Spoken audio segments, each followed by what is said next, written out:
Young Turks, and holy cow, we have actual surprising news for you guys, and it's breaking as we speak. It's like, shh. So, okay, it's Cenk Uygur, Anna Kasparian, and apparently we have a hell of a show for you guys. Breaking news. Let's do it.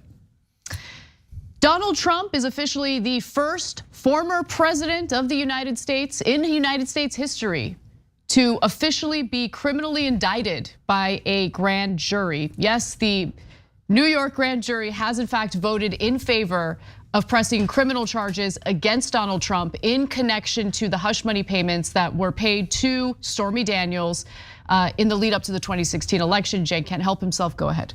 Ladies and gentlemen, we got, well, did we? Ladies and gentlemen. Maybe. Maybe we got it, maybe. Okay, no, listen guys, seriously, it's just an indictment. It doesn't mean that he's in handcuffs, and it doesn't mean that he's gonna serve time in prison. Not yet. But it is a bit shocking. I mean, Alvin Bragg in New York took action, a Democrat took action, and Trump has actually been held accountable this much? Holy cow. Back to the details. So this story literally just broke. So it is developing as we speak, and we will continue updating you as we learn more. But here's what we know so far, okay? We don't know what the charges are precisely. However, the felony indictment filed under seal by the Manhattan District Attorney's Office will likely be announced in the coming days. By then, prosecutors working for the district attorney, Alvin Bragg, will have asked Trump to surrender and to face arraignment on charges that remain unknown for now. Now, I'm sure most of you are wondering, what is the reaction from Trump? The latest on that is that Trump is at Mar-a-Lago, taking in the information, absorbing the information. I'm sure we're gonna hear quite a bit from Trump. Now, his actions surrounding the 2020 election are also the focus of a separate federal investigation, and also a Georgia prosecutor is in the final stages of investigating Trump's attempts to reverse the results of the 2020 election. But those are separate cases. Now, what's likely to happen now? According to the New York Times, Bragg and his lawyers will likely attempt to negotiate Trump's surrender. If he agrees, it will raise the prospect of a former president with the Secret Service in tow being photographed and fingerprinted in the bowels of a New York State courthouse. And if he does in fact get arrested, he is likely to be fingerprinted, photographed, read his Miranda rights, although I highly doubt that he will take advantage of the right to remain silent. And while it is in fact standard for defendants arrested on felony charges to be handcuffed, it's unclear whether they're gonna do that to a former president. When it comes to white collar criminals, they make an exception. Instead of handcuffing them behind their backs, they get handcuffed in front of their bodies. I don't know how much of a difference that makes, but nonetheless. And the star witness in this case is, of course, his former lawyer, Michael Cohen, who spent time in prison in connection to the hush money payments because he was the one who gave Stormy Daniels the $130,000, and then it was the Trump organization that covered that cost and then attempted to hide it. And so that is a big part of this investigation and this prosecution. I want to read one more thing, Cenk, because it's really important here. Now, a conviction, this is the most important thing to keep in mind, and I don't mean to be a downer. A conviction is not a sure thing, according to the New York Times.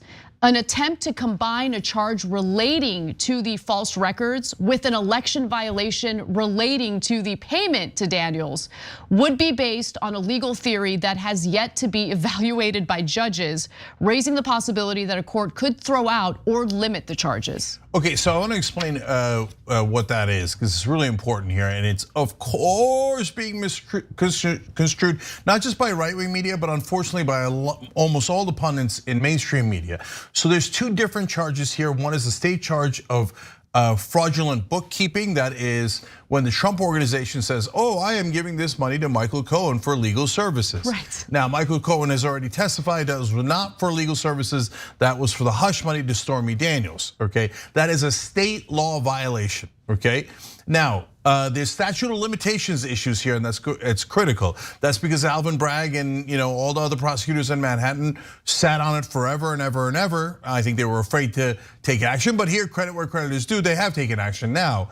I wish they'd taken it earlier before the statute of limitations. Anyway, the federal charge is about campaign finance violations. Again, Michael Cohen also got convicted of that because they clearly went around campaign finance law to pay Stormy Daniels because they were trying to keep her quiet before the election. And clearly related to the campaign. Right, I mean, I'm sure most people know, but keep her quiet in regard to the affair that she had with Donald Trump. He didn't want that getting out there. Exactly, and that affair happened only months after Melania Trump had just delivered their child, and it was among many affairs that Donald Trump had, and obviously they thought it would have been damaging, especially to his evangelical Christian base before the 2016 election. So none of those things are unclear. All of the facts are super clear. Donald Trump definitely did it, and his co-conspirator already spent years in prison for it, right? That's his fixer, his lawyer, Michael Cohen.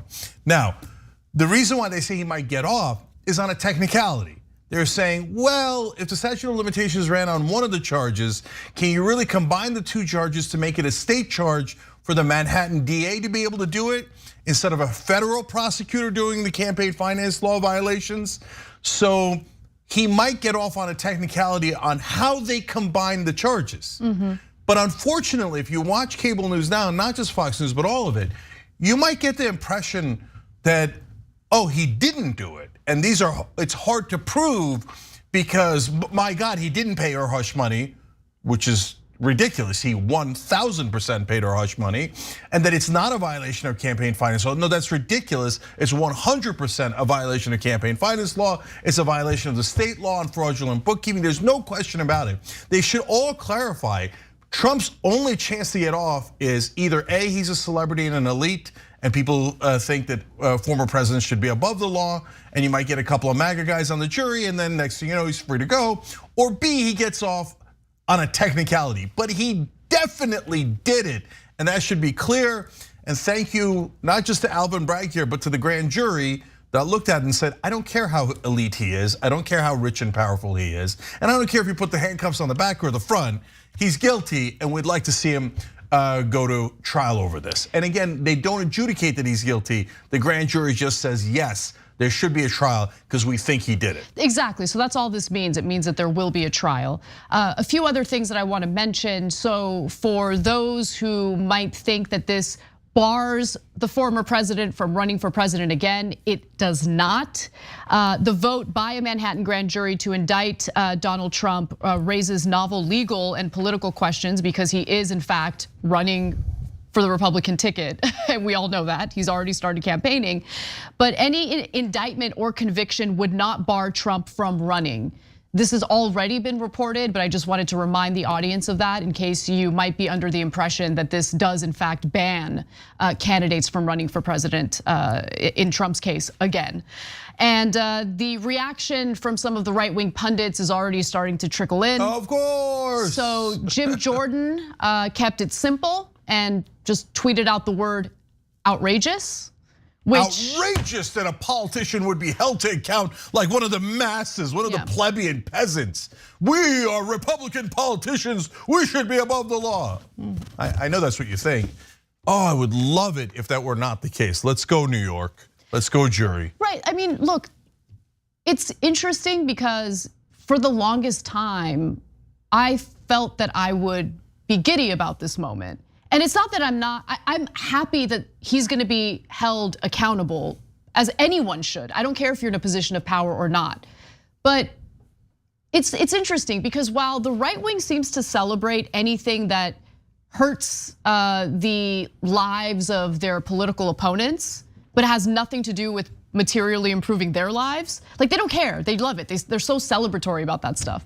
But at the end of the day, this is just someone who very likely committed a serious crime being held to account. Doesn't make my life better, but at least it shows that there's some justice when it comes to people in positions of power. Yes, and look guys, I'll add these two. So one thing is fun, but the serious one is, if I thought he didn't do it, and I hate Donald Trump and I think he's a threat to democracy, I would never want them to prosecute him because that is a super dangerous precedent. Once you start doing political prosecutions, there's A, no end to it, B, you're beginning to lose your democracy, and C, they will mainly do it to progressives. okay? Because the power system is set up to be conservative, to keep the status quo. Any credible challenge to it is not gonna come from the right wing. The right wing is like, more tax cuts for the rich. They're like, oh, golly gee, don't hurt us too bad, right?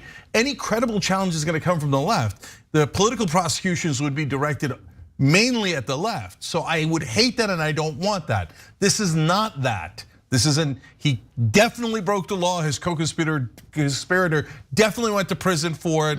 There's no question about it. Exactly, I mean, the fact that Michael Cohen was found guilty and served time in prison tells you everything you need to know. And real quick, sorry to interrupt you, Cenk, but more reactions are trickling in.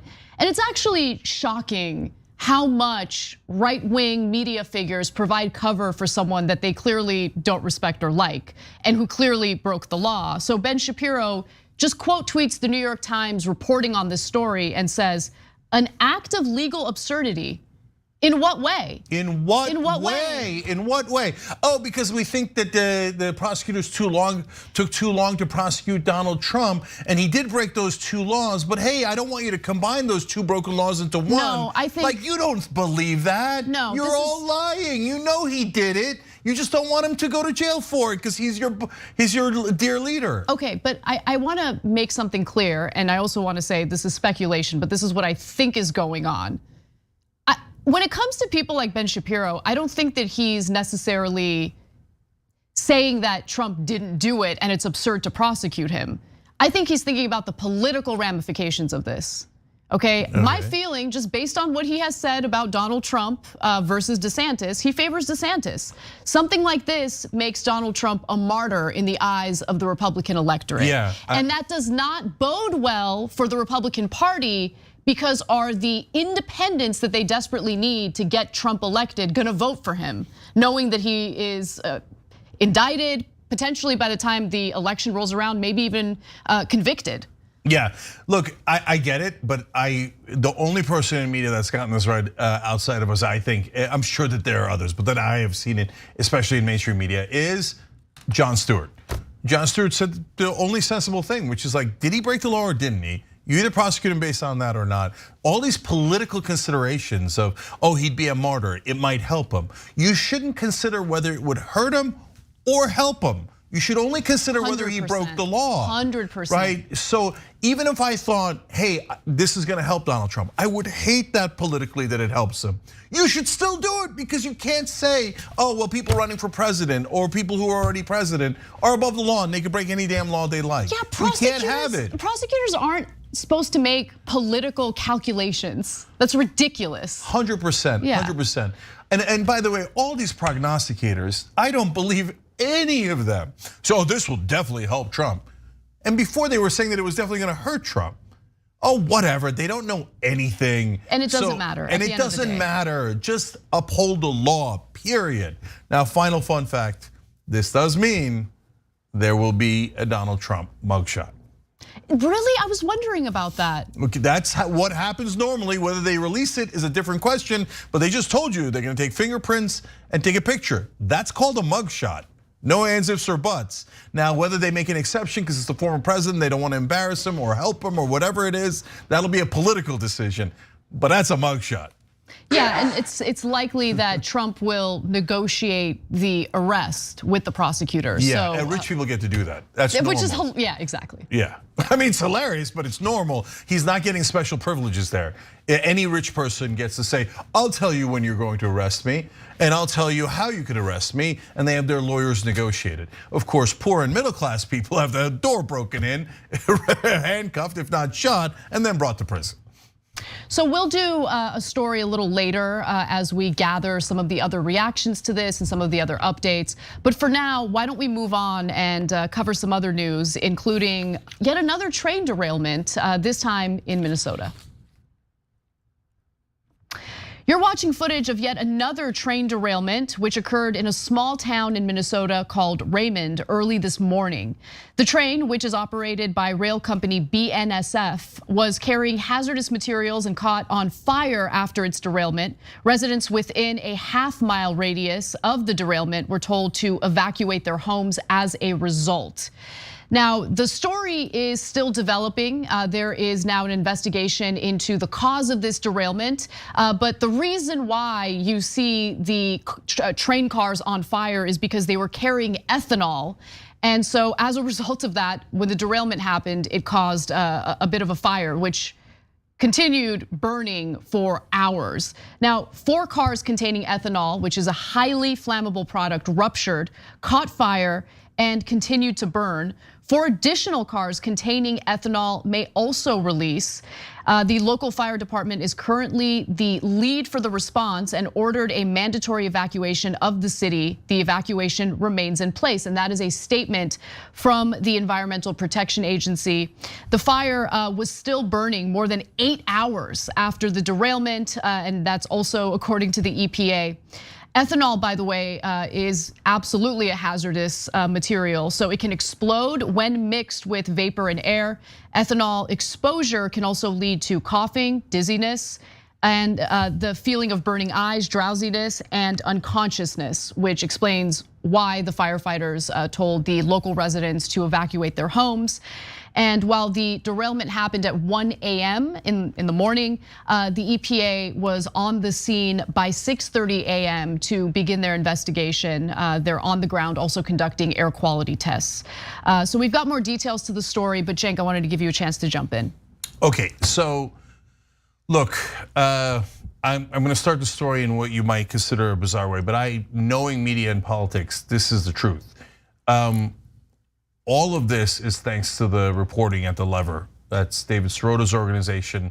And after the East Palestine derailment, there actually was almost no media about it, which is normally the case. Remember, there are almost 1,000 derailments across the country every year.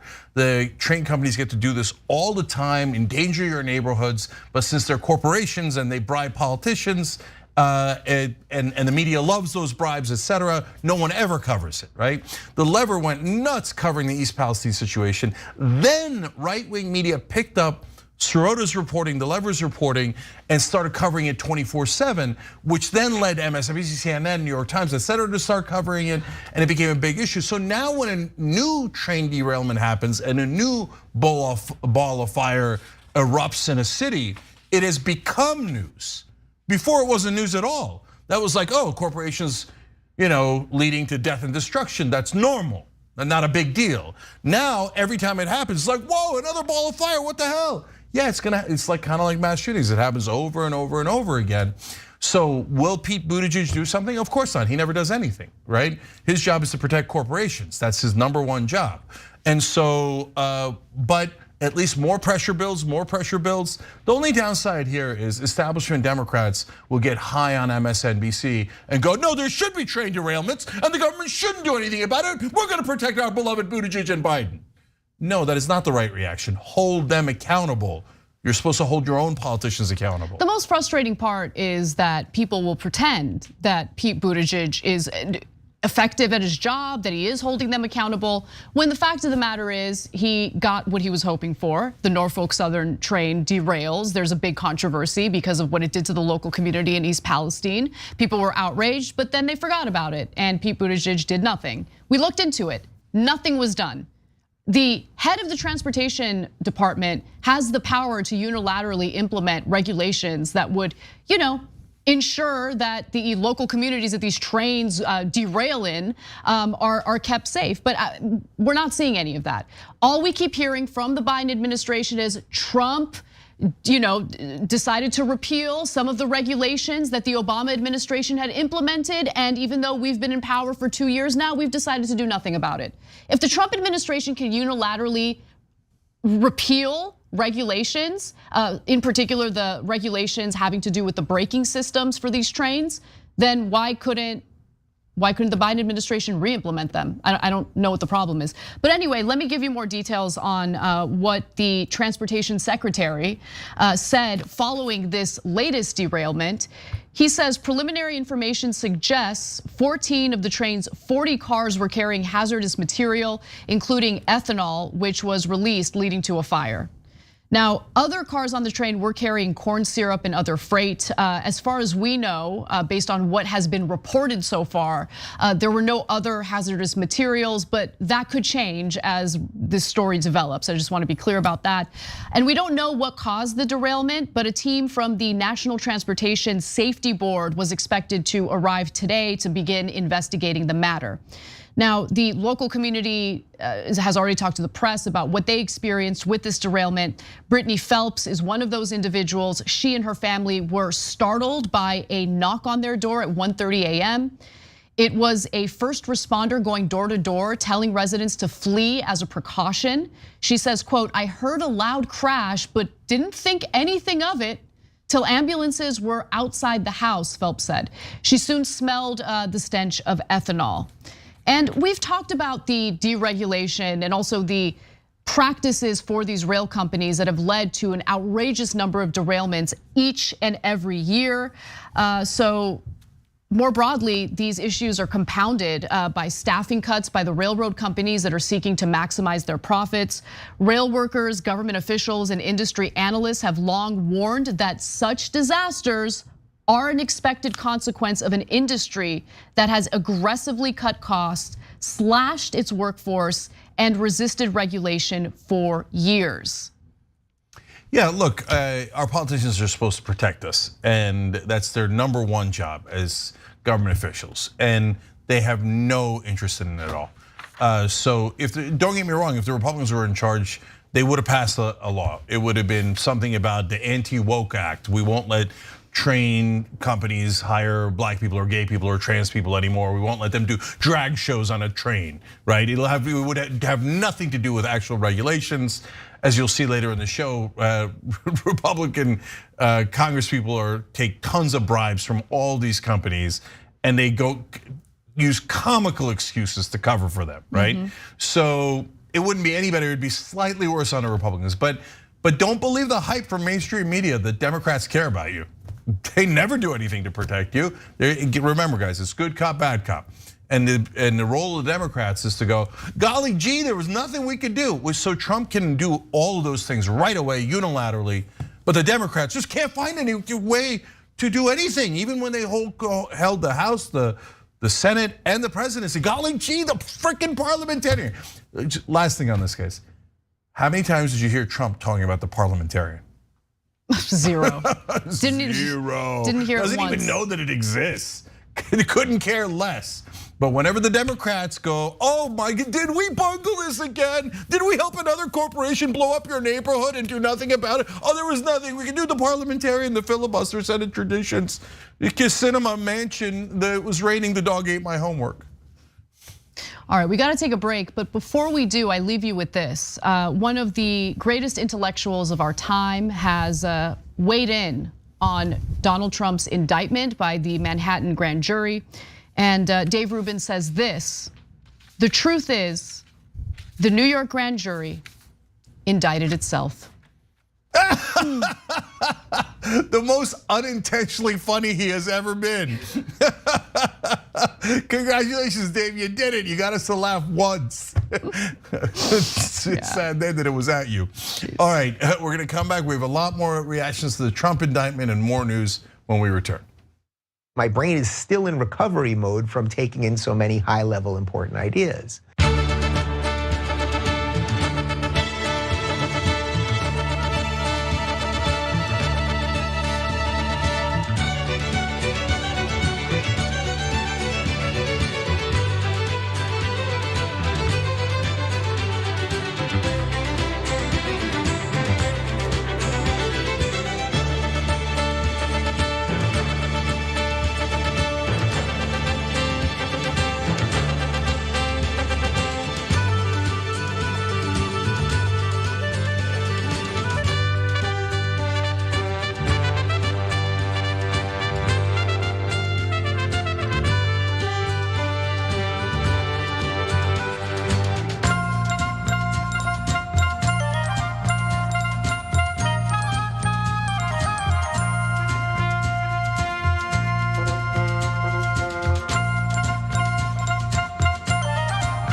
All right, back on TYT. All right, We got a gazillion things going on. First of all, let me read all these wonderful folks at Twitch, and then I got comments for you guys. Holy Beer Dragon gifted 5 subs. Gina J, the introvert 2. Anna, your hair looks great. Dragon 15 subs on Twitch. Holy cow! And her hair does normally look good. Also today, Dragon Mage Queen 1 sub. Nemo 1870 Dragon 20 subs. Holy cow! Irish By Dragon 2. Dranger Dragon 2 and VK West New York City 1. You guys are amazing. I love the way you're helping the community. By the way, on YouTube, Chris Birch 5, Progressive Canuck, aka Maple Syrup Dragon, also some gifts, gifted YouTube memberships too. You guys are all amazing. All right, now let me read member comments for you guys. The Quantum Mechanic says they're coming to get you, Donald. Look, I should emphasize that too. We'll talk about it more as the developments happen. Look, I don't care what anybody says about how Donald Trump was looking forward to it. He wants to be a martyr, that he thinks this helps him politically. No way. He's wetting his depends as we speak. He hates this stuff, hates it. I'll explain why later in the show. Shelby says, I think I might have to sign up for Truth Social. Trump's about to post some absolute bangers. Fair, he's gonna lose his mind. Dragonfire Mathematician X disagrees with us, says, why are we celebrating this BS stripper bribing indictment, which the Dems think is actually going to prove they did something, when Trump will pardon himself when he's elected in 2024? Please, Jake, Anna, you guys are smarter than this. No, again, look, guys, I'm not celebrating it like, oh my God, I think it's a political win. It might backfire politically, but I'm not interested in that right now. I'm interested in rule of law. Okay, could he pardon himself? Yeah, of course he could, right? But again, this isn't about like, hey, I really want Donald Trump to spend a year and a half in prison, 5 years in prison. I don't really care, honestly. I don't know if some people get off on that. Me, all I care is, can we please have rule of law? Can we please have a democracy where everyone is treated equally? So, love you, brother, but disagree. Old Turk says, I haven't been watching live much lately, but I thought pop in today and send Anna good vibes. Boom, good vibes her direction. Thank you. Okay, can't take it back, sorry. Okay, well, you didn't want to. No, can't do it. Already sent it. Jenks left tricep of fury. Now, that's a user after my own tricep. Says, does the New York penal system carry orange skin tanning products? By the way, that's not a bad point. When people go to prison, of course, him going to prison is a different story, but when people go to prison, they're not allowed to do toupees or any of the tanning products. So he might look like a hot mess if that were to ever happen. I doubt it though. Weird Al Dragonovich says, Jim Jordan, outrageous. If they can convict a former president on campaign violation charges, then what's to stop these jackbooted thugs? My button is bigger than yours and my button works.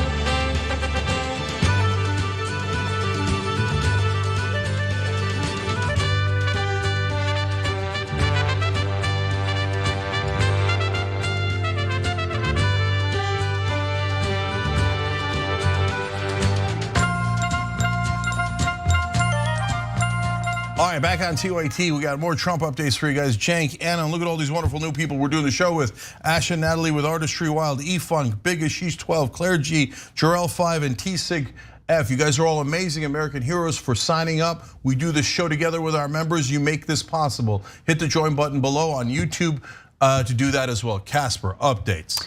Well, let's do it. Let's talk about this first reaction from Donald Trump. Former President Donald Trump has reacted to the Manhattan grand jury voting in favor of indicting him in connection to the hush money payments paid to Stormy Daniels in the lead up to the 2016 election. He is not happy, as you can imagine, and I'm sure this is the first of many statements that he'll have in regard to this case. He writes that the Democrats have lied, cheated, and stolen in their obsession with trying to get Trump. But now they've done the unthinkable, indicting a completely innocent person in the act of blatant election interference. What? Okay, well, by the way, he's facing other criminal investigations having to do with his role in trying to overturn the results of the 2020 election.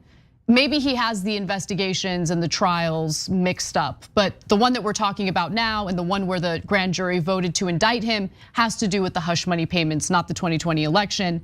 Never before in our nation's history, writes Trump, has this been done. True, he's right about that.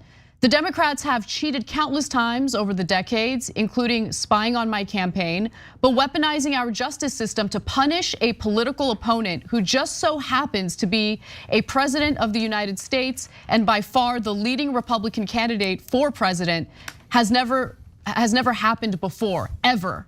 And then he has a statement in regard to the district attorney, Alvin Bragg. Manhattan DA Alvin Bragg, he writes, who was handpicked and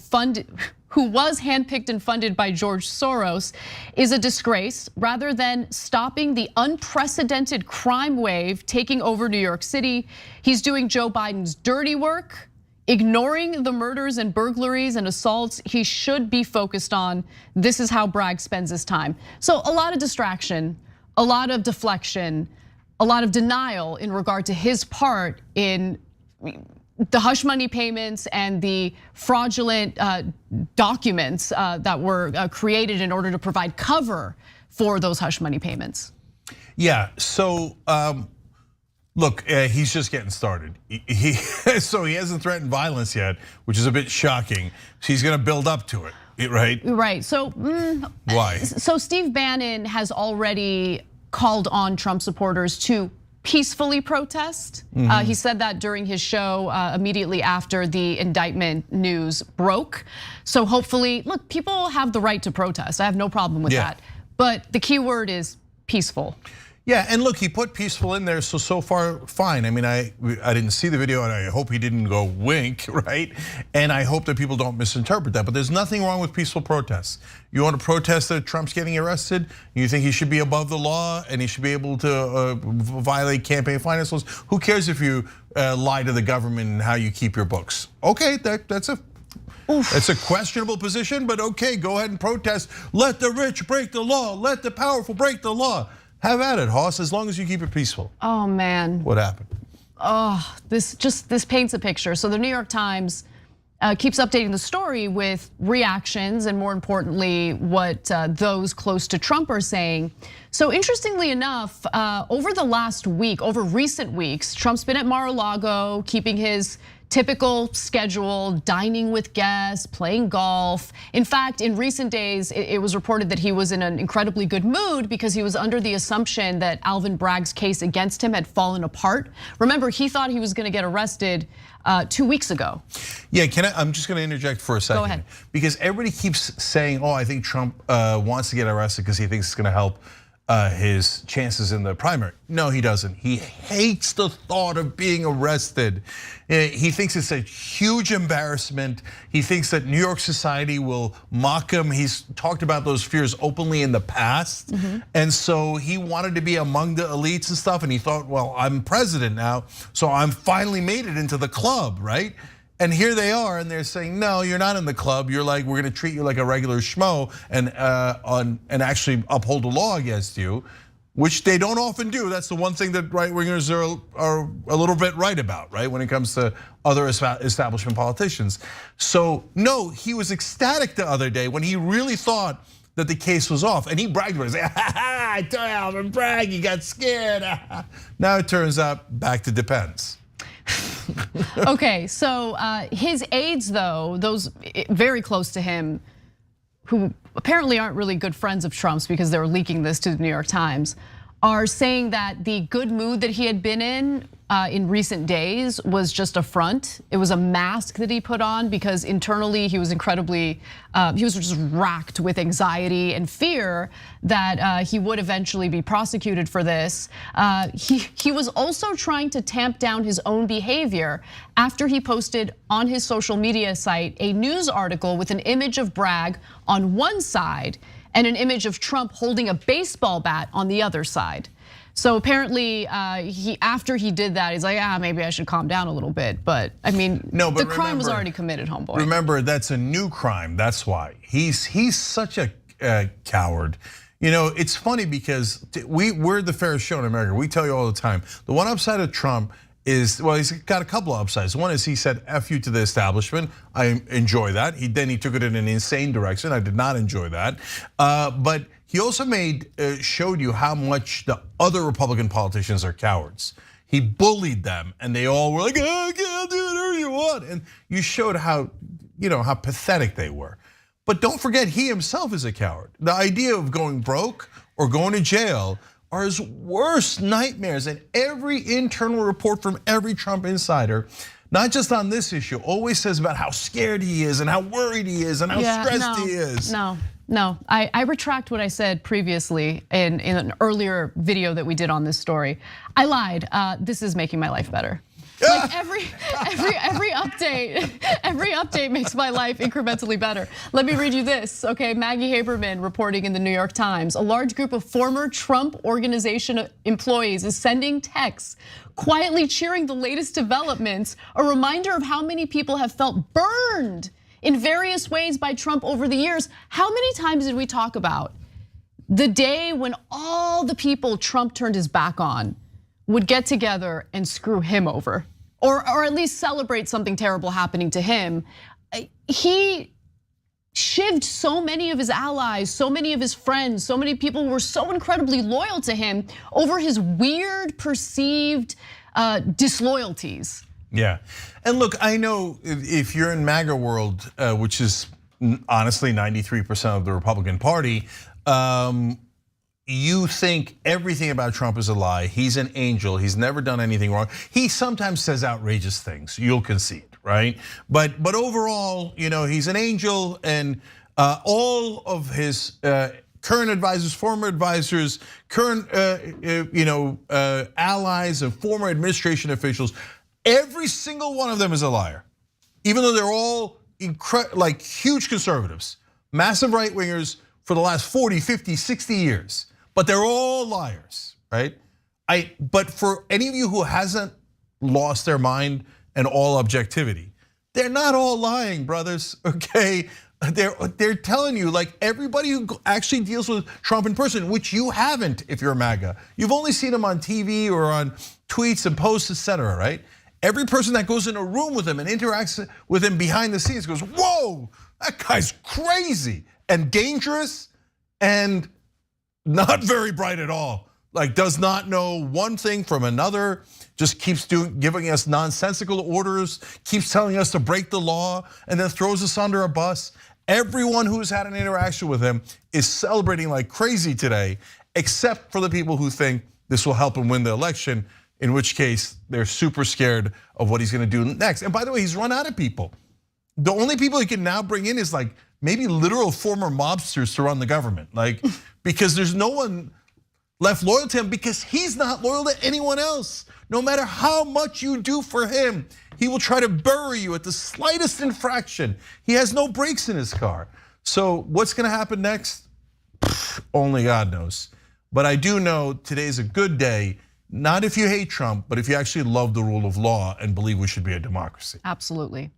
Why don't we take another break? When we come back, we will update you if there are any new updates on this story. But we also have stories we pre-produced earlier in the day, so we might get to those, including a Republican congressman who spoke at a banking association summit to essentially tell them, don't worry, you guys are paying me enough to say that regulations have no impact on the banking system. Yeah, the politicians are so corrupt. We'll get to that.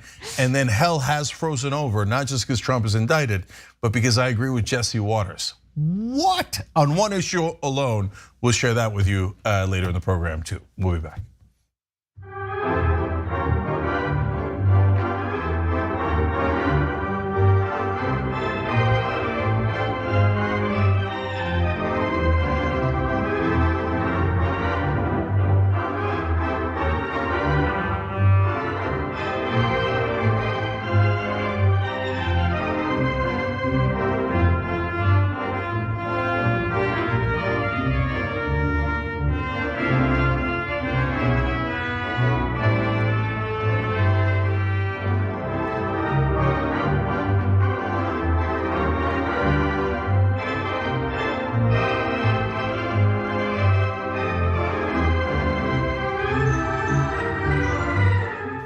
All right, hey guys, back on TYT.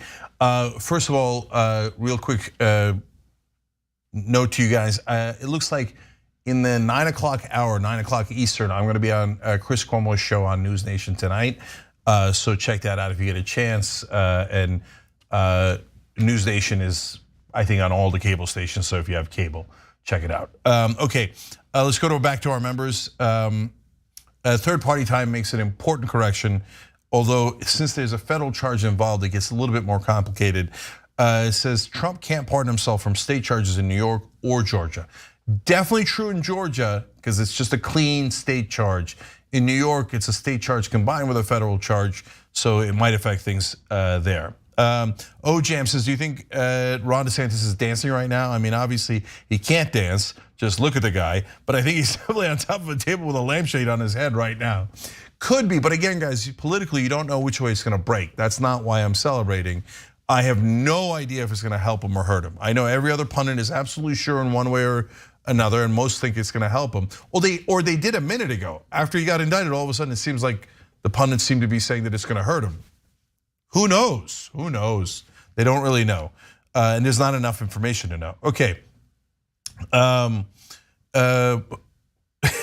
of Jam Bongino writes in, who knew today's show was gonna start out with dessert?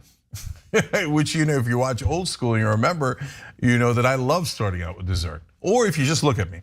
Anyways, tyt.com/join to get all of our shows. Okay, Old Turk with a great line. Alvin Bragg doesn't want to make a big deal about this. He's a humble brag.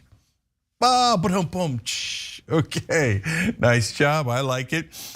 This is, I was reading the Jim Jordan quote. Sorry I couldn't finish it last time, but basically he was saying, what if Jim Jordan gets held accountable for his past transgressions? That's why Jim Jordan thinks it's outrageous. Good point by our member. Shelby, another member, writes in, David Sirota has spent the last few years consistently pushing to get buzz around these big stories being reported by The Lever and being endlessly taunted by every mainstream news reporter for it. As a 2+ year supporter of The Lever, I'm super proud to have been a small fraction of making these stories a reality in the media today. Shelby, you should be.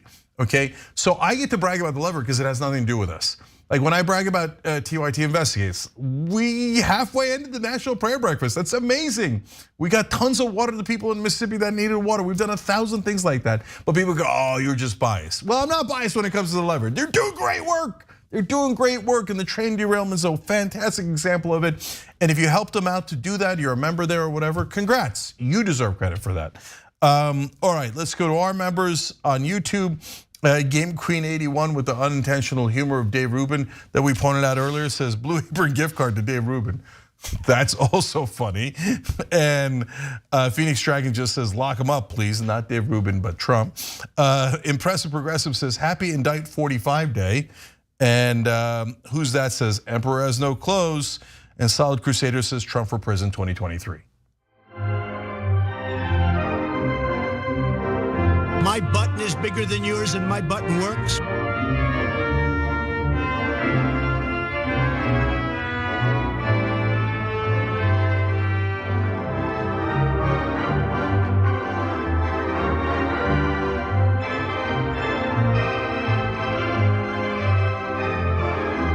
All right, back on TYT, Cenk, Anna, and Logan with you guys. Logan Barton just joined by hitting the join button below the video on YouTube. Became an American hero, helps us do this show, get the truth out there, get an honest perspective out there. You could also do it at tyt.com/join. Oh, that makes sense. Casper. We have a story about corruption. Let's do it. What you have is people preaching their solution from a month ago and using that as a solution for this circumstance. I don't think that's fitting. I think it's unbecoming. I think it's quite hackish.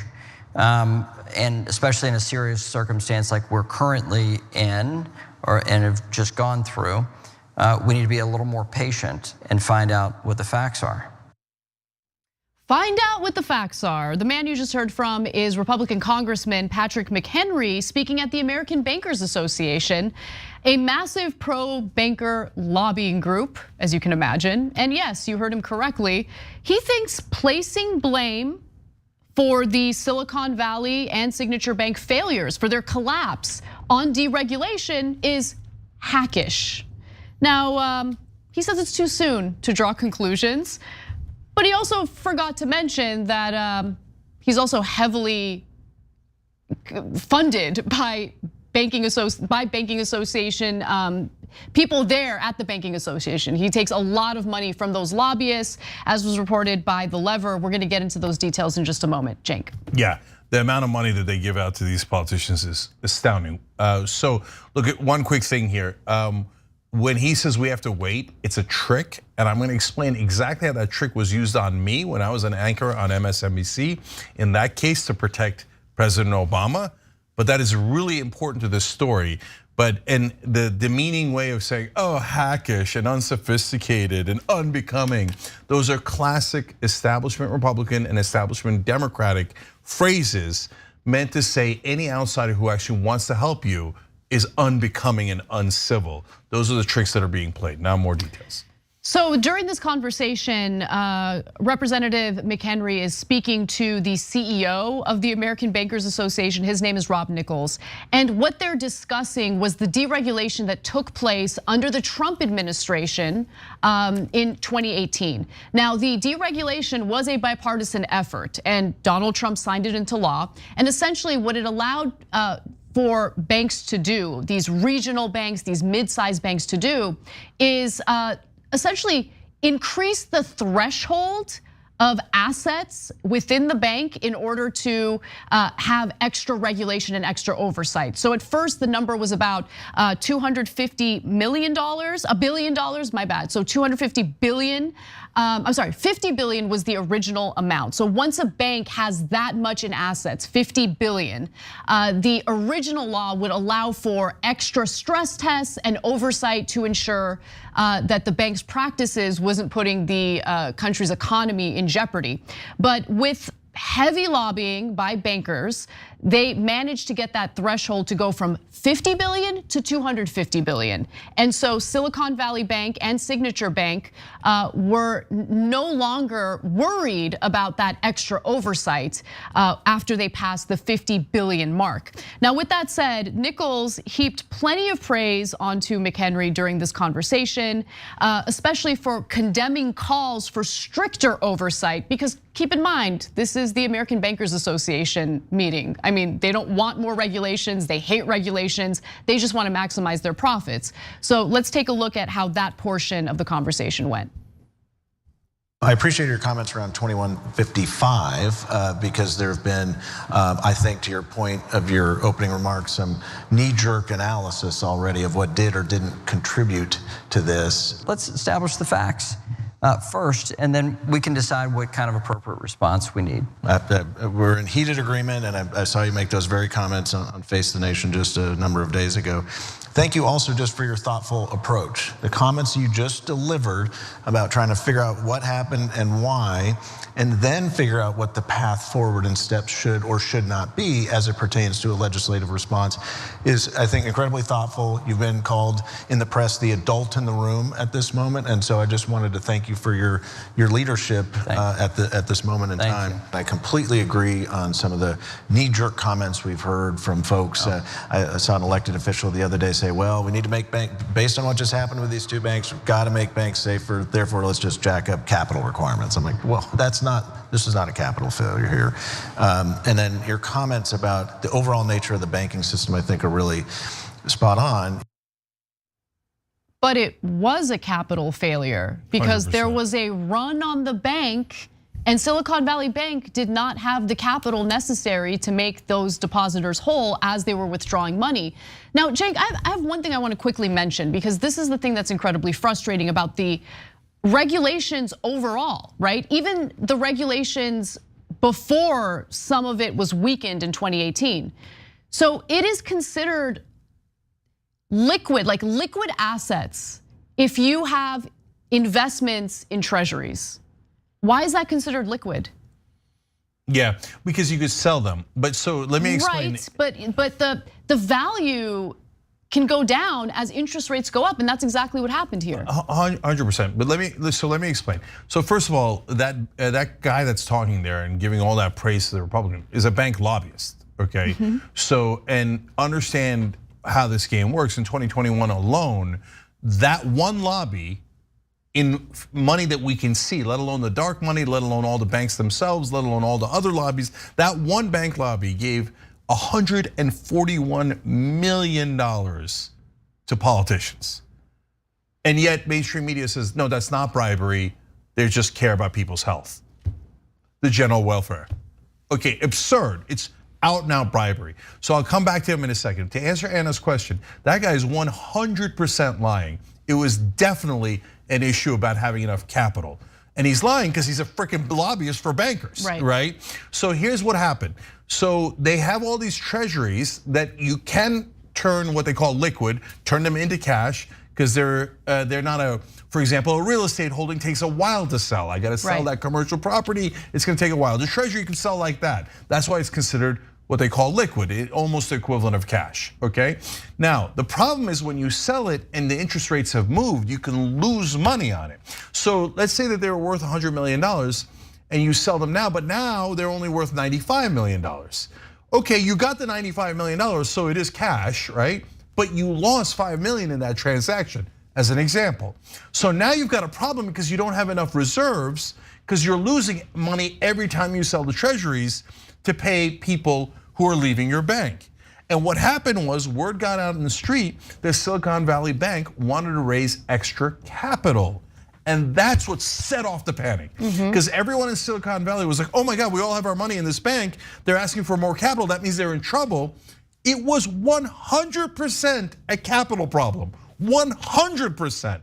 And then everybody made a run for it, and then they definitely didn't have enough capital at that point, and that's why they went under. So understand that when you see people in suits and they look professional and they say demeaning and patronizing things to others, like, oh, you're the only adult in the room. No, they're huge liars. They're actors who are professionals at lying to you to help the powerful rob you, okay? That's who those two crooks are that you're watching there. And they get up in like bow ties and they look so sophisticated, but in reality, he's saying, let us just keep robbing you. We don't need to have much capital. Who cares if there's a run on the bank? The government's gonna save us anyway. We have this crook, Patrick McHenry, we bribed up the gazoo, and he now runs the committee. And be patient, I'll break down that code word too in a second. I just love that he's a hack calling others hacks. I mean, 100%. You're a hack, you are bought and paid for. I mean, come on. So let's get into who McHenry is. As I mentioned earlier, he is a Republican congressman, but he's a Republican congressman who serves a leadership position in the House of Representatives that he has no business serving in, considering the massive conflict of interest here. So he's the chair of the House Financial Services Committee. And he is bribed by banks like you wouldn't believe, including the banks that he's talking about during this Bankers Association meeting. Now, he has also, so let's get into those details. He received $275,000 in donations since 2013 alone from executives at Signature Bank, making him literally the top House recipient of their campaign donations in every election cycle since 2014. And it's not just Signature Bank. Let's take a look at this next graphic because it'll show you his top contributors. And as you can see, his top contributors include a lot of financial institutions, banks. You got Signature Bank at number 1, $275,150. Fidelity Investments, $149,700. Wells Fargo, $133,250. Google is the one thing that is a little different from the other contributors here. But then get right back to the banks. Bank of America, $117,999. That is to say that this is a man who is bought and paid for by the very banks that do not want to deal with any regulation. Because for them, regulation means we might have to follow some rules and we can't maximize our profits through incredibly risky behavior and risky maneuvers. And so what's frustrating is, look, we both agreed that when it came to Silicon Valley Bank, it was important for the depositors to be made whole, right? Because that would have spread across our financial system. There would be a run on many other banks if the FDIC decided against making all depositors whole. However, there was a big caveat that we talked about, and that caveat was regulation, right? There's no conversation about regulation. There's no conversation about re-implementing the already, in my opinion, weak regulations that were in place prior to the 2018 deregulation. So that's why I said I want to come back to the words they use about being thoughtful, being patient, making sure you study the facts first for a long time before you do anything. They just wanted to get it out of the news cycle. So the example I'll give you on a completely different story is President Obama had given a speech about the Egyptian revolution, now obviously a while back when I was a host on MSNBC, and I was going to criticize him, and I said that on air. My producer got in my ear in about a second and a half and said, do not criticize him. I asked later why, of course I didn't listen, but they said you can't criticize the president right after he gives a speech. And I was like, wait, when would we criticize him? And is that true for all presidents? Could I have not criticized George W. Bush right after he gave a speech? This is MSNBC, I'm pretty sure I could have, right? And they said, no. And then and then I was like, oh, is it an hour later, and a day later, a week later? And eventually, basically, I got the memo until it's out of the news cycle, and then we'll tell you it's irrelevant, so don't criticize him, because we don't want you to criticize politicians, especially Democratic politicians, especially Barack Obama. But that's the same trick being played here. Oh, we'll get to it many months later when no one's talking about it anymore. They're not gonna get to it. They're not gonna actually study it.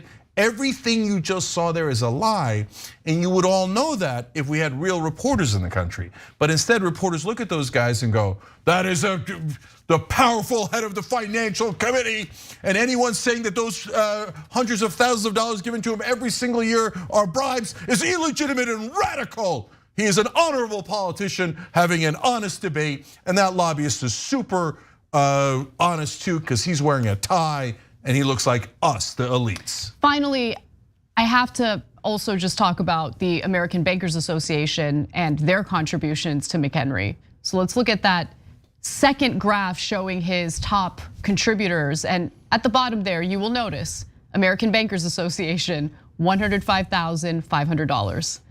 And then the lobbyist says, we're in heated agreement. Heated. Well, I believe it. Couple $1 million in total from all those banks. That'll put you in heated agreement, unless you're a mainstream media reporter, then the millions of dollars was just a coincidence.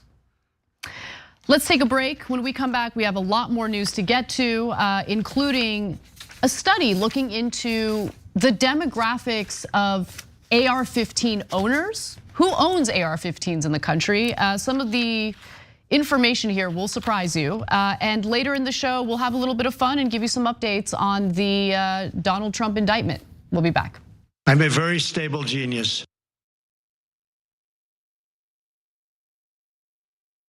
You're about to watch some behind the scenes footage of the Young Turks. Ooh. Now these are partial videos. If you want to get all of them, you become a member, go to tyt.com/join, and you'll get all the behind the scenes of me, Anna, John, JR, a little bit reality show like, tyt.com/join, and enjoy this. You know what you're seeing behind me? Jersey, hold. Watch me flip this camera. However I flip it. Do I flip it like this? No, I just took a picture. I'm bitsing right now. What?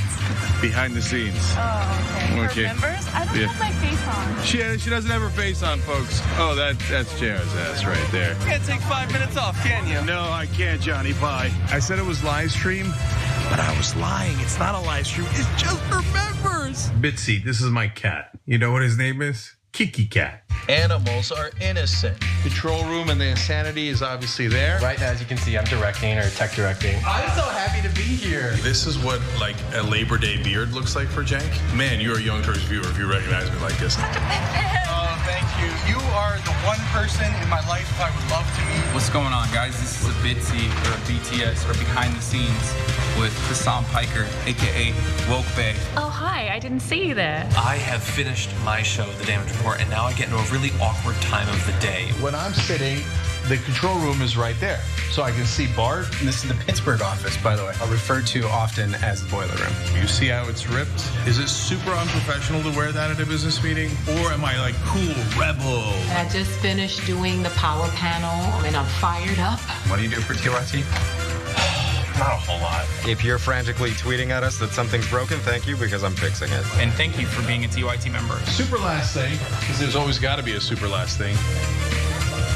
Oh, that was disastrous. This has been behind the scenes, behind the scenes. Well, Welcome to Indisputable. I'm your host, Dr. Rashad Richard. We got a lot happening today. But what do we do on this show? We tell the truth. You know why we tell the truth? Because the truth is simply indisputable. Rashad, great to be here. Congratulations on the new show. And I gotta let everybody know that Rashad and I go way back. Here's the pattern that we see in all of these Karen stories. They think they own stuff they do not own. Now, where does that come from? I don't know, maybe slavery. Maybe they think they should still own black people. This is what happens when Karens weaponize the police. When you're used to privilege, equality seems like oppression. It hits you in a certain way when someone is holding you against your will, treating you like you're a criminal and you're an innocent person. This is something that black people face no matter where they are. A stronger black economy lends itself to a stronger, greater economy. Don't think it's exclusive of you, it's inclusive of you. What's your beef with critical race theory? It adds more fuel to the fire of the racist tendencies that we already have. We have a generation of problem solvers that can remedy the problem if they are properly taught what the problem is. You know who created redlining in this country? It was a white liberal. I don't give a damn who created it. If it's a racist policy, Shelley, here's what I don't know. I don't know. See, there you go filibustering, brother. You're scared of this truth, but you're gonna get it though.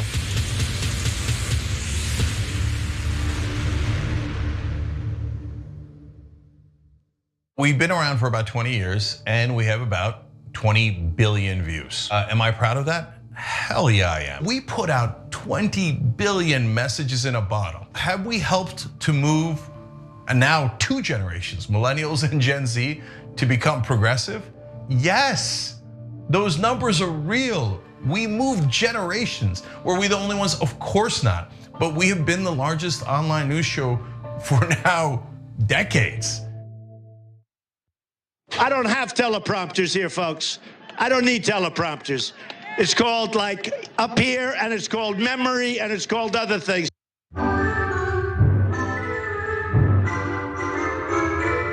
Antifa!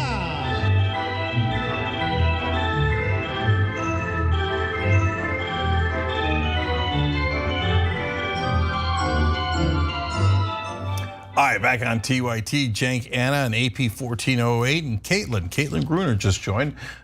We appreciate both of you guys joining. Donald Bussey gifted 5 Young Turks memberships on YouTube. We appreciate that as well. So did Progressive Canuck. You guys can all join by hitting the join button below. It's logical. It's if you're watching on YouTube. Everybody else, tyt.com/join. More news. This isn't much of an update, but I did want to mention this because I would hate myself for forgetting to mention it. Donald Trump has also posted on Truth Social to say that he is furious at the left for indicating him. So apologies in advance, Mr. Trump, for indicating you.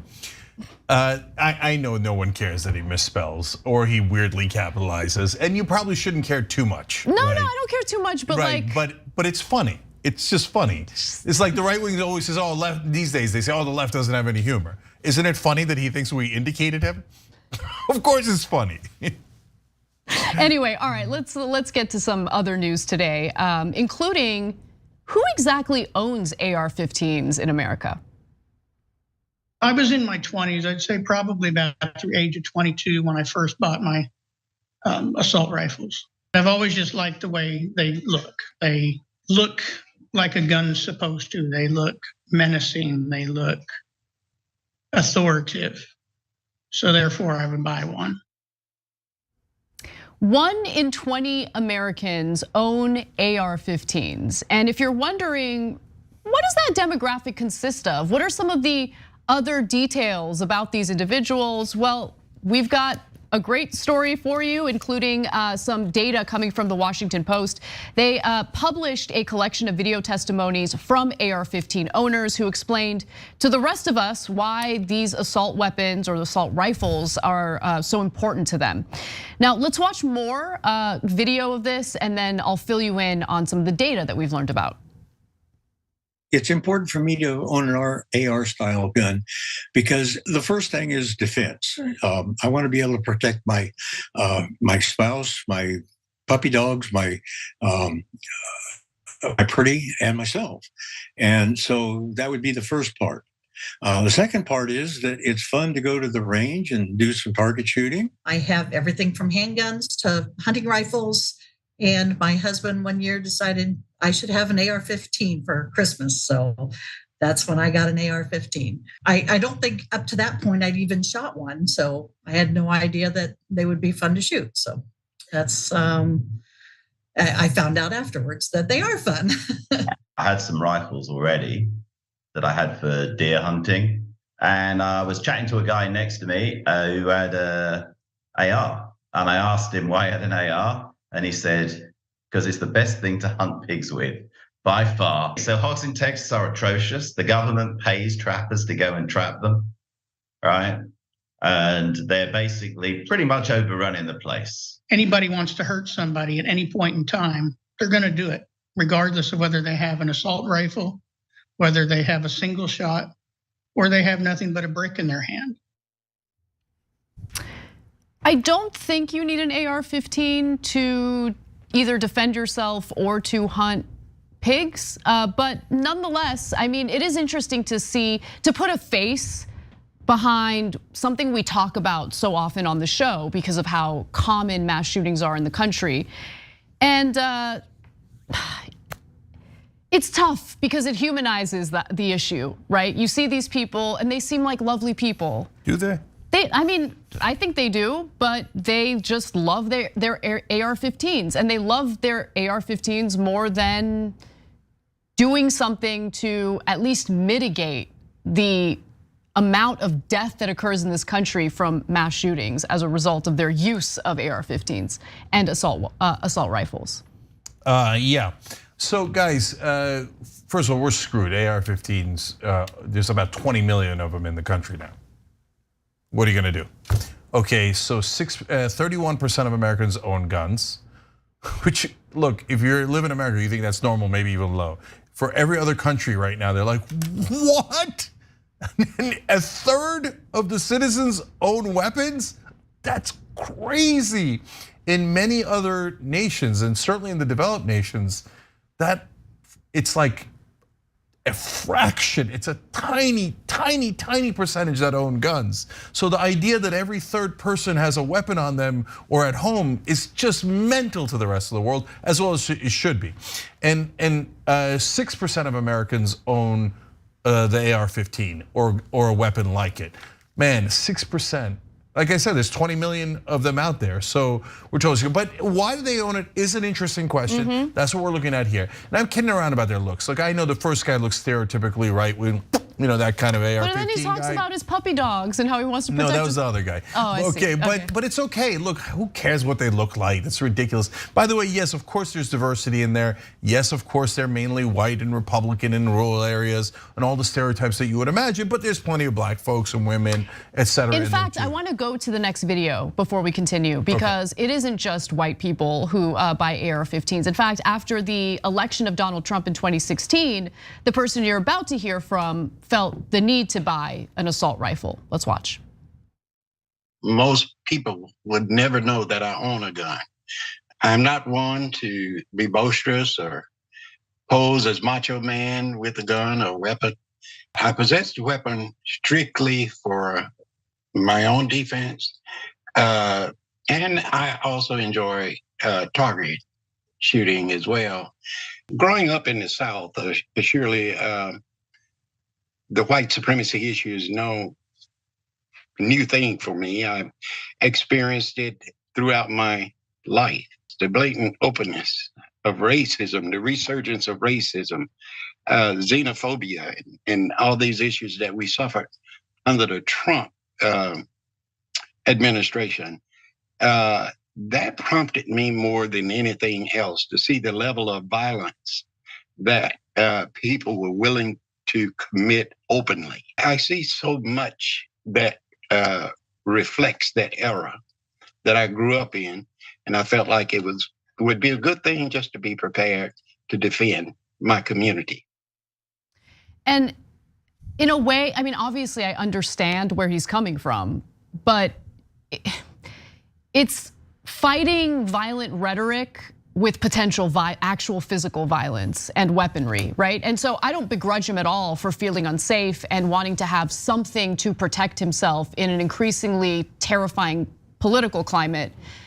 But I wish it didn't get to that point where people felt like they need, like I never had any interest in owning a gun, right? I always felt safe, I thought everything was fine. And then the climate changed around me. And it wasn't because of Trump, it was more because of increasing crime related to the pandemic and everything like that. You're hearing incredibly scary stories within your own neighborhood. And so you feel like, what do I do if someone breaks into my home in the middle of the night? How do I protect myself? So I understand the need to have a weapon to protect yourself. But we're talking about and we're watching what I assume are law-abiding citizens. And I have no problem with law-abiding citizens having weapons, but do you need an AR-15? No. Is that really necessary? No, you don't need one at all. Okay, so let me explain. There's nuance in that answer though.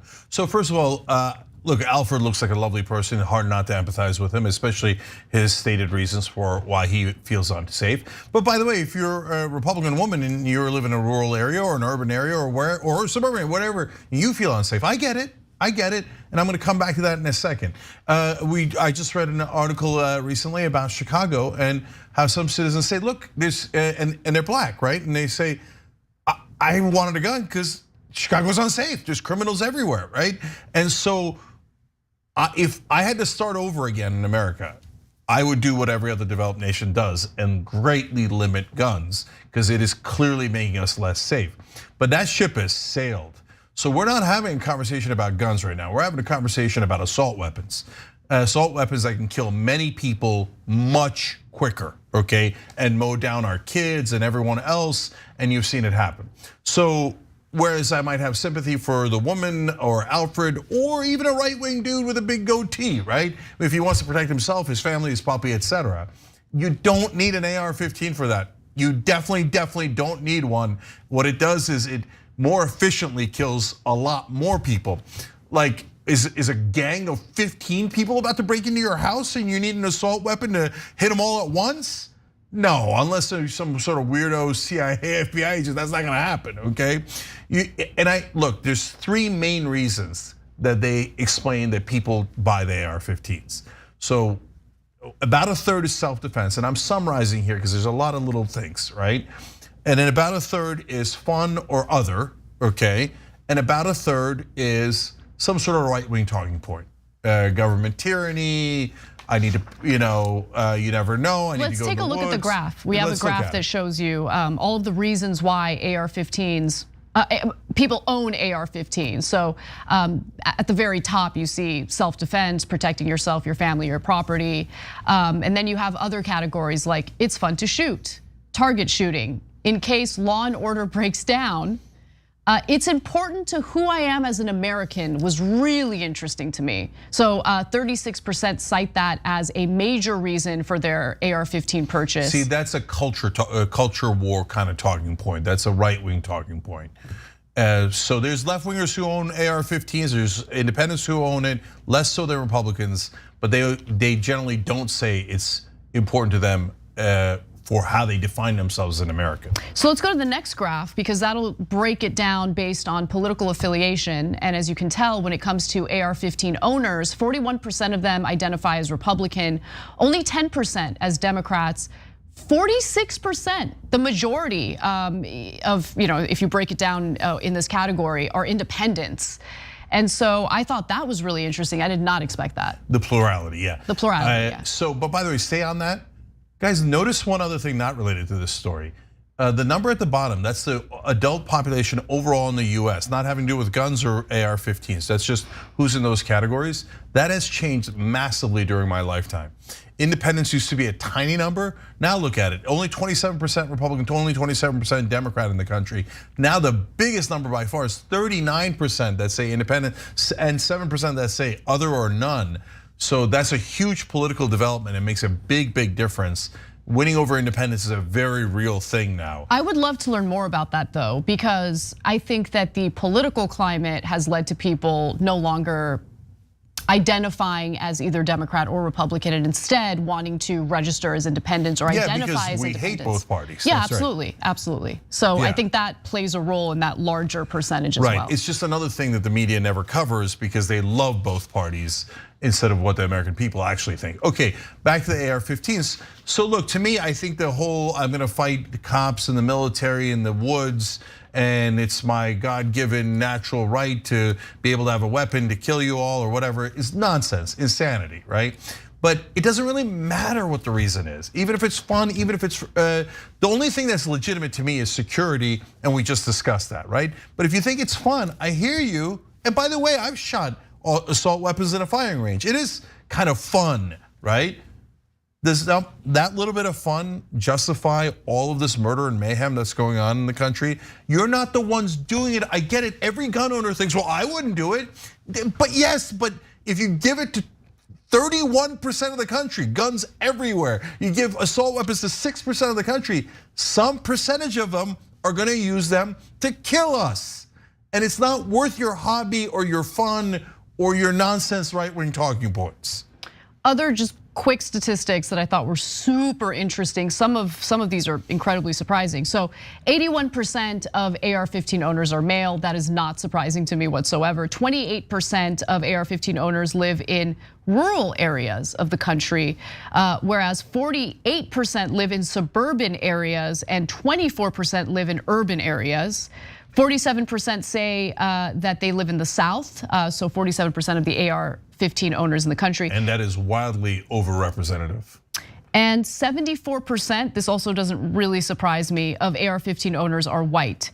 67% do not have a college degree. 72% did not serve in the military. And 56% of AR-15 owners make over $100,000 per year. So the average cost of an AR-15 is anywhere between $400 to $2,000 if you're wondering what the cost is. The guns are not cheap. And so it doesn't surprise me that those higher in the salary area definitely are more likely to own these kinds of weapons. Yeah, richer people have it because they can afford it. Last thing is, look, there's two contexts that you normally see guns in the news. One is mass shootings and the other is urban crime, right? But what the numbers show you is actually in urban areas, there's less guns than there are in rural and suburban areas, and proportionally. And black people own less guns than white people own proportionally. So some of the stereotypes that you see on TV are not at all true. So, but overall, again, I get that a lot of people want guns for security, and I wish that ship hadn't sailed, but it has. But we're not talking about that. We're talking about automatic weapons that kill a lot of people at once. And there is no justification for that. You can get other types of guns to protect yourself and your family, and yes, your puppy. And keep in mind that 67% of the mass shootings that occurred in 2022 happened with the use of an AR-15. So anyone who claims that banning assault-style rifles would have no impact on mass shootings is just either uninformed and doesn't know the facts, or is straight up lying. That's just the fact. So anyway, we gotta take a break. When we come back, we have more for you. I don't know exactly what we're gonna cover yet because we have a giant pile of stories, but there's news developing. So come right back. One of the things I guarantee we're gonna cover is our shocking agreement with Fox News. So that actually happened. Hell did freeze over. We'll tell you why. We'll have more on Trump too. We'll be back. I'm so young. I can't believe it. I'm the youngest person. I am a young, vibrant man.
more on social media. Hey guys, first of all, don't forget to check out our podcasting network. You get all of our shows pretty much anytime you want in the form of a podcast, and we got a couple other shows on there too.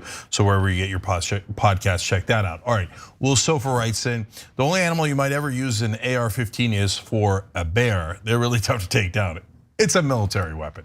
Yeah, you don't need it for pigs, you don't need it for varmint, as several Republicans have said. I mean, they're like out of a cartoon. They're absurd. Anyway, more from YouTube members. Resto Dragon says, pretty sure I could disarm a guy with a brick in under a half a second.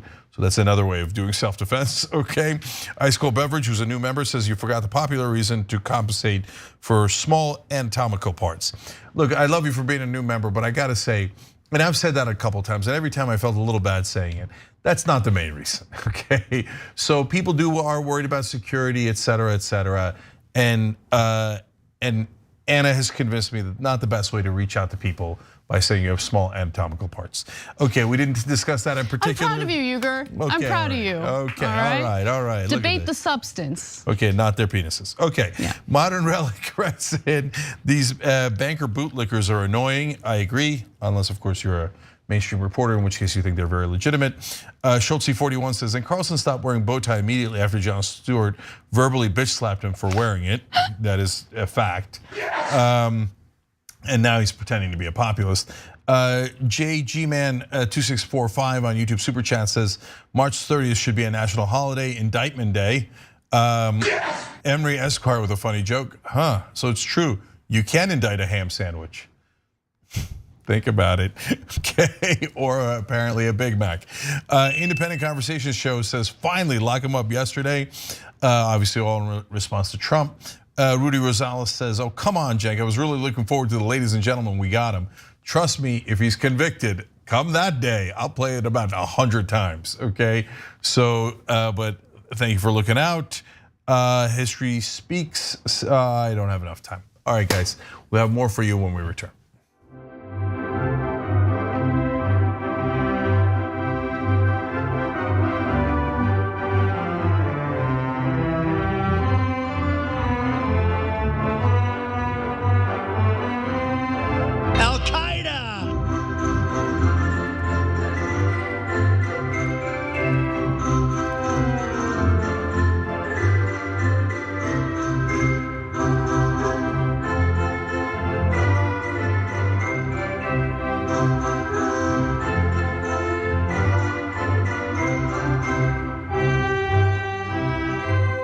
Back on TYT, Cenk and Anna with you guys. And look at all these new Young Turks members doing the show with us.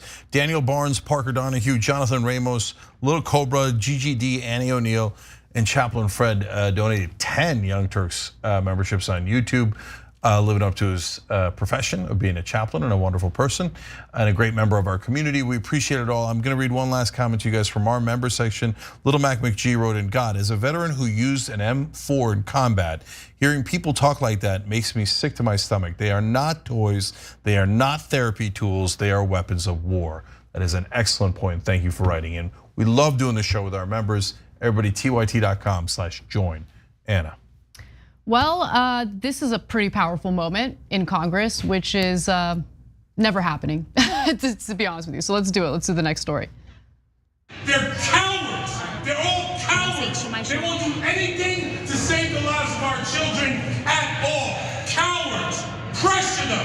Force them to respond to the question, why the hell won't you do anything to save America's children? And let them explain that all the way up until election day on 2024. Let them explain it all the way up to election day on 2024. They're freaking cowards.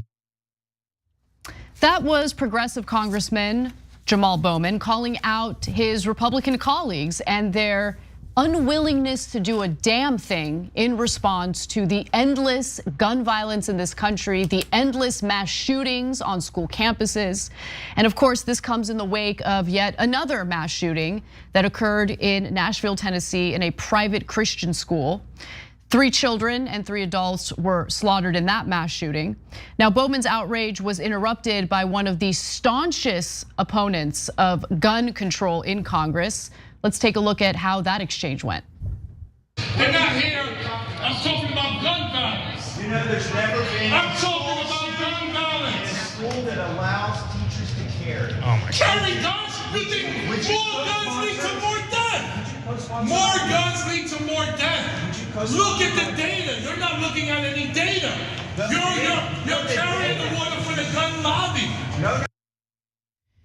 So for those who might have had a little bit of difficulty hearing what Representative Thomas Massie, a Republican from Kentucky, was saying to Bowman in that video, he said, quote, "You know, there's never been a school shooting in a school that allows teachers to carry."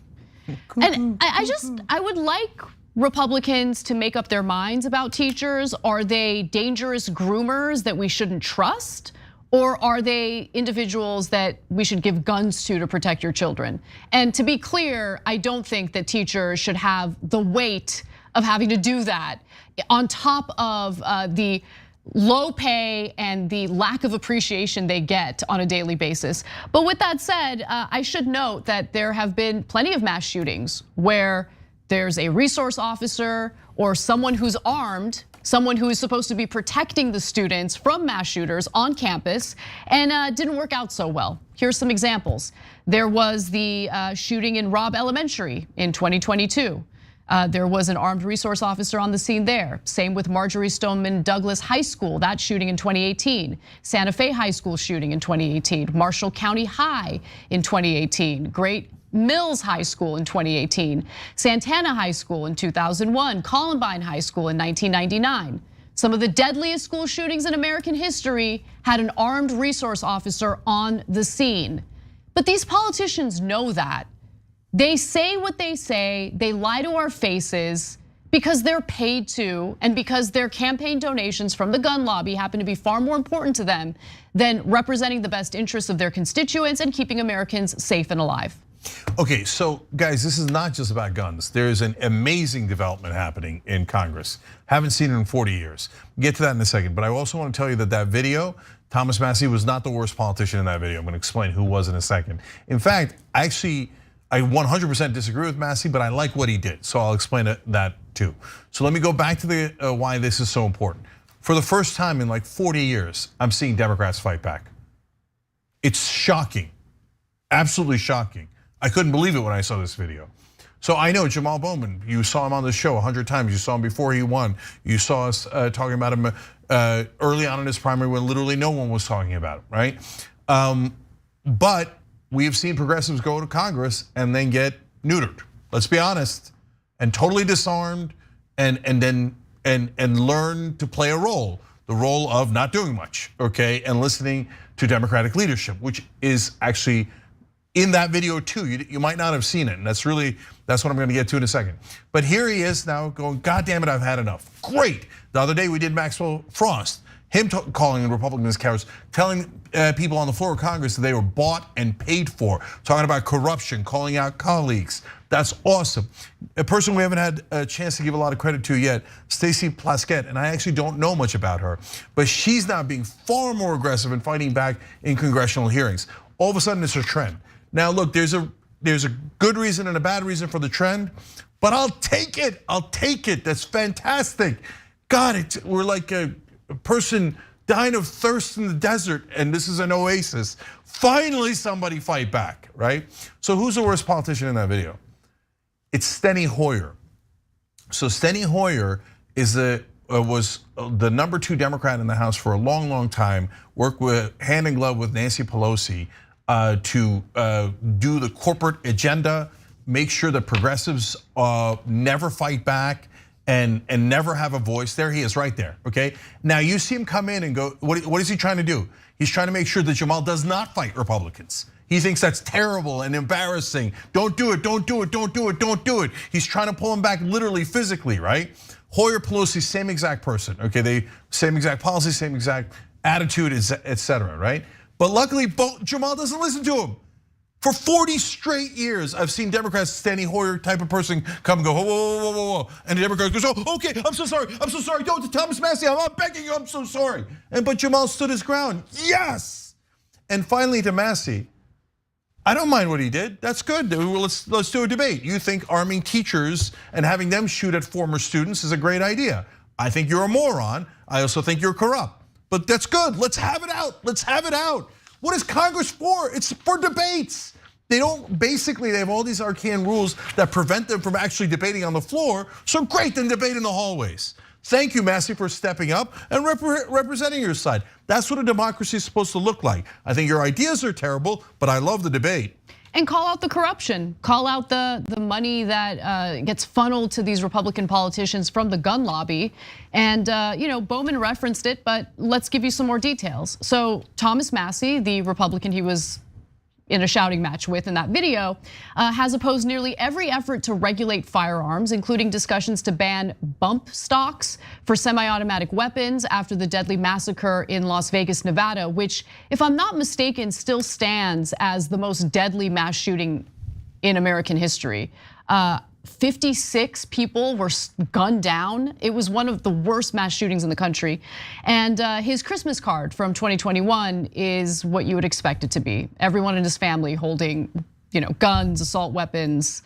Nothing says Christmas cheer like that for some Republicans, I guess. Well, if anyone breaks into the house and is trying to, take your milk and cookies, at least everyone's armed and ready to murder Santa. Oops. Yeah. I mean, what would Jesus want? To turn the other cheek? No, that's written in the Bible. You don't listen to the Bible. Jesus would get an AR-15 and give it to his kids too, and murder whoever's in the vicinity.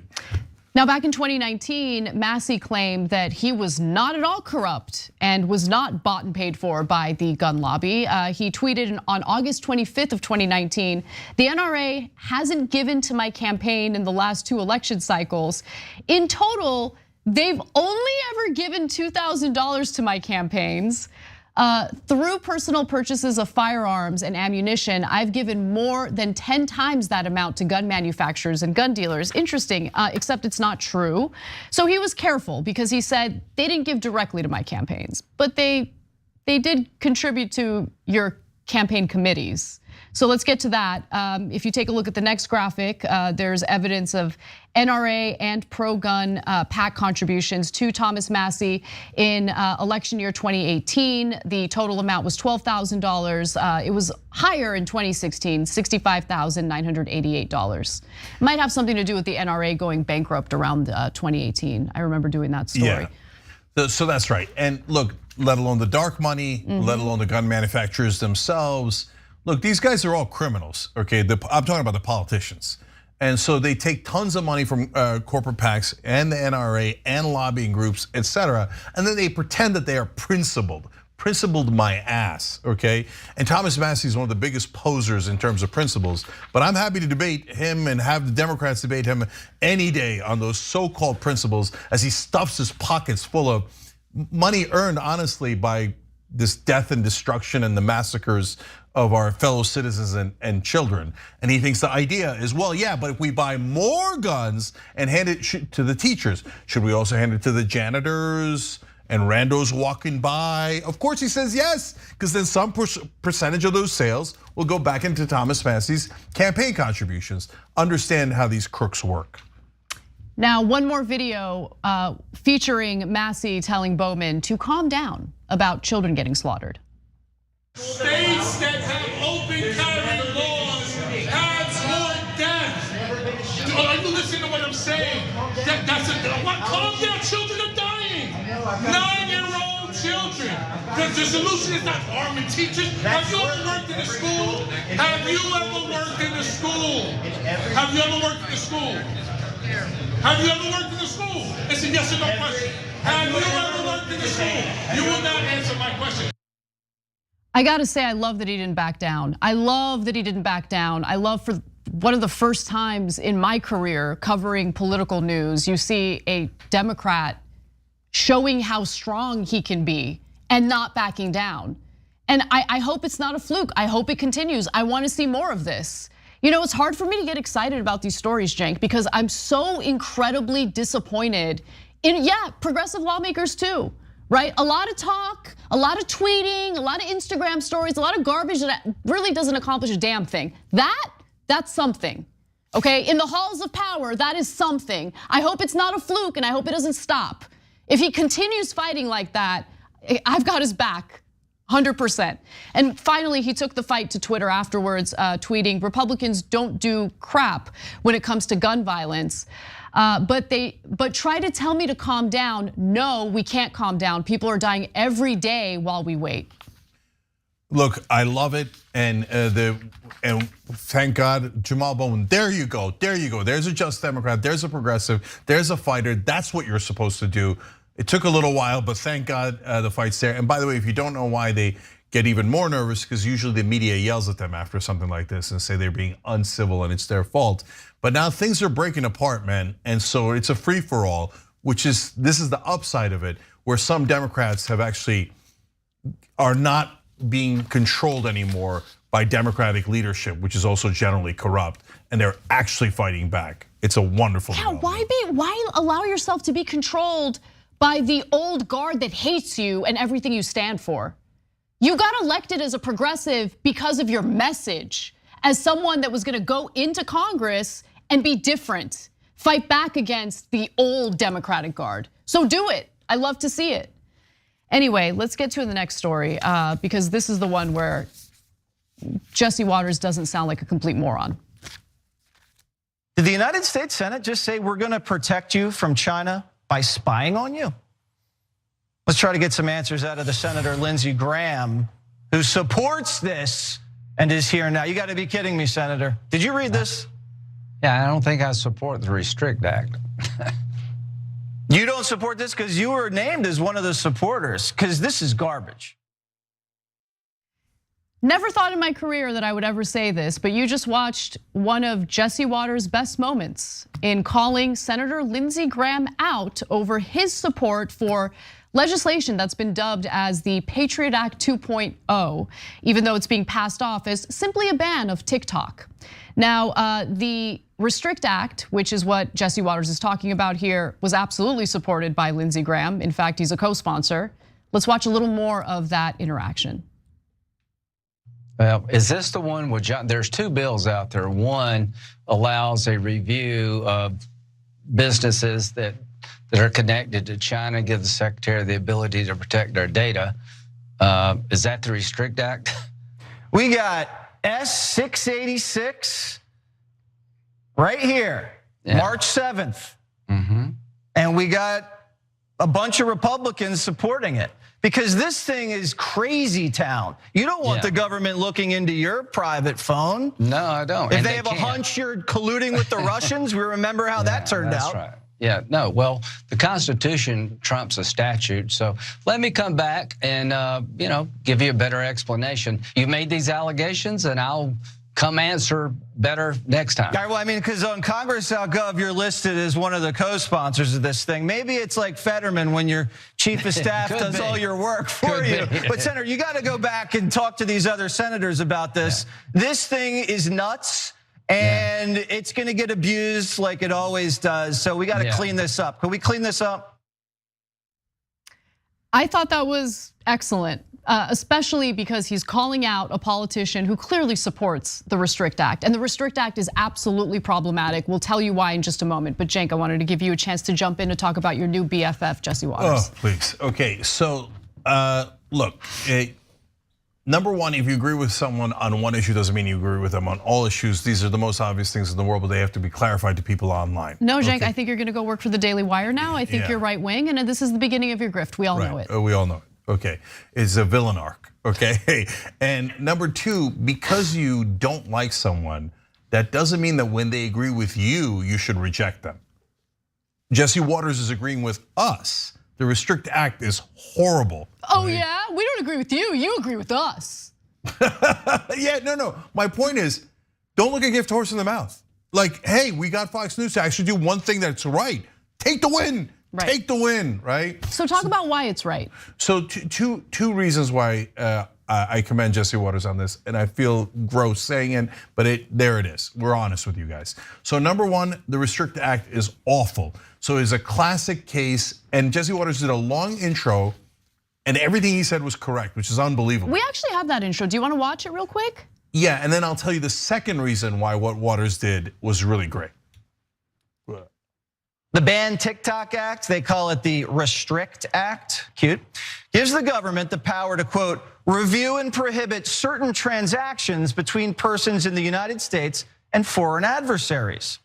So not only no more mail order brides, that means the government has the power to, quote, enforce any mitigation measure to address any risk arising from any covered transaction by any person or with any respect to any property subject to the jurisdiction of the United States that the Secretary determines. Translation: the federal government wants to watch anything you do on the internet. And I mean anything, any transaction, any search, any click, any scroll. The government can just say, Jesse may be involved with the Chinese. Let's take a look at his computer and iPhone. The government doesn't even need a reason. You want to know what a red flag is? The bill doesn't even say the word TikTok. And Congress is cut out. The courts cut out. The White House gets to decide what they want to look at and why. No, this is really weird that he's correct on all of these things. Of course, you have to throw in a weird mail order bride reference, but that's okay. All right, so number one, the Restrict Act is like the Patriot Act on steroids. Yes. So number two, it's theoretically about TikTok, but doesn't mention TikTok because it's actually not about TikTok. It's using TikTok as an excuse for the government to be able to spy in on anyone it doesn't like, okay? And yes, Biden can abuse it, and yes, Democratic presidents have abused laws like this, but Republican presidents can also abuse it. And if you think Donald Trump gets back into office and doesn't use this, you're nuts. So if you're on the left or the right, this is a disaster. So why are they doing it? For that reason. Because the establishment hates both of us. They hate the left wing, they hate the right wing, and they want to be able to accrue more power in the hands of a very few number of people. And so this is a bipartisan bill. This is another reason why Jesse Watters doing this on Fox News is really important, because the mainstream media and mainstream officials in DC don't care about progressives at all. We could yell and scream about this and be 200% right, and no one in Washington is going to care at all. But when Fox News objects to it, all of a sudden like, oh no, Lindsey Graham's like, oh wait, am I on it? Did I co-sponsor it? I didn't mean to co-sponsor it. Well, I'm sorry, I'll correct myself, right? All of a sudden they're a little panicked. Yes, right wing, thank you for being honest and actually populist for once in your lives, right? So this is a great violation of our privacy, and it's a power grab. And mainstream media, of course, the only way they've characterized it so far is, it is bipartisan. This is TikTok's a giant threat because of the Chinese Communist Party, and it has to be stopped. They're also our competitors, but we don't like to mention that. But they have to be stopped. They have to be stopped from getting all the views and the clicks that should be ours. I mean, Chinese Communist Party, right? And plus, bipartisan is awesome. No, bipartisan is usually terrible in Washington. It means they're about to do something that grabs more power and costs us. But the second reason why Watters' actions on that segment was great was because look at how aggressively he challenged the politician. Yeah. And he had him way back on his heels. Lindsey Graham looked like an idiot. Did you see his face in the first time? He's like, oh. In the intro when Jesse Watters said you sponsored it. Now all of a sudden, consternation in that face, right? By the way, that is how you're supposed to treat all politicians. Yeah, that would be nice. That would be nice to see in the press, but we don't oftentimes see that. Now, just to quickly mention some of the other co-sponsors, you've got Susan Collins, Mitt Romney, Joe Manchin, of course, Kristen Gillibrand, Chuck Grassley, Mike Crapo, Tim Kaine. Technically Crapo. I decline, okay, I refuse. Let's call it what it is. And so like Gillibrand pretends to be a progressive, right? When she briefly ran for president, progressive this, and I love these policies. Nah, they're all corporate hacks, and they all want power, and they want to give it to their donors. So look, again, CNN and MSNBC would never challenge an establishment politician like that on the Republican or Democratic side, never. So this is an incredibly rare situation where Fox News has done better than those two. They would challenge Bernie Sanders or any progressive like that, but they would never challenge even Lindsey Graham like that. So that's actual, I can't say it. Yeah, you don't need to. Yeah, I was gonna say journalism, I can't. Okay, it's Fox. then don't. Okay. We're gonna take a break. When we come back, right-wing reaction to Trump's indictment.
Nobody played the game better than I did.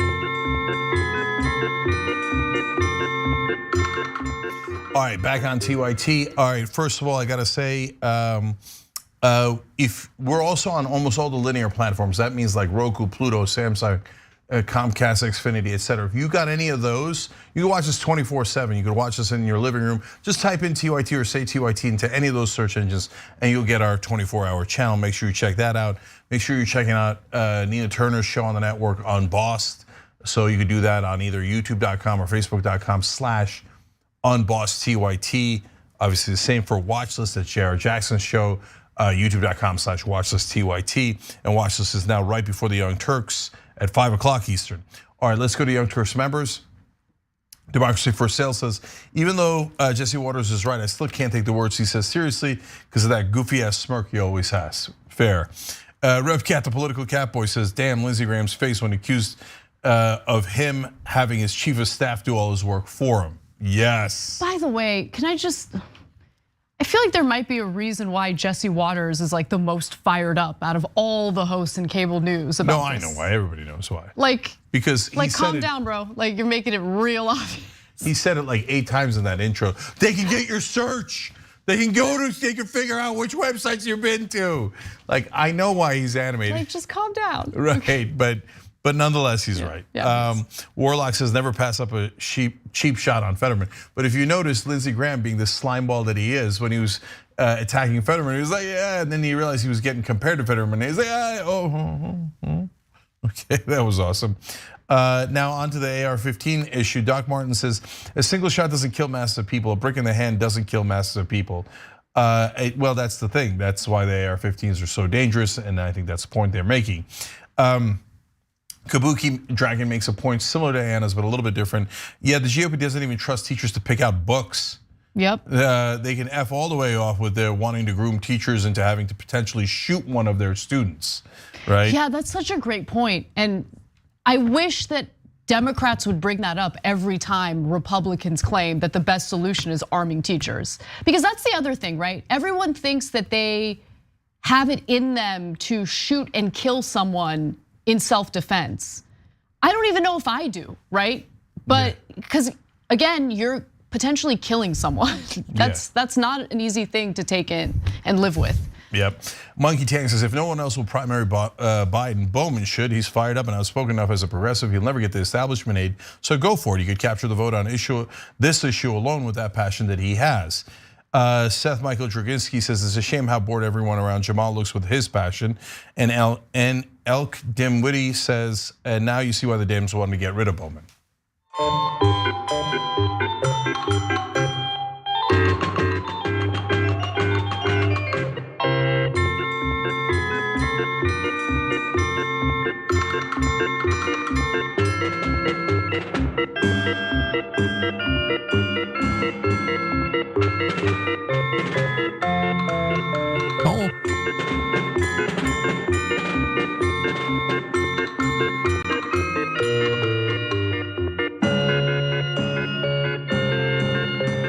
All right, back on TYT, Cenk, Anna, Valley Bud, and Stacey A. Peters. They just became Young Turks members by hitting the join button below the video on YouTube. We appreciate it, Anna.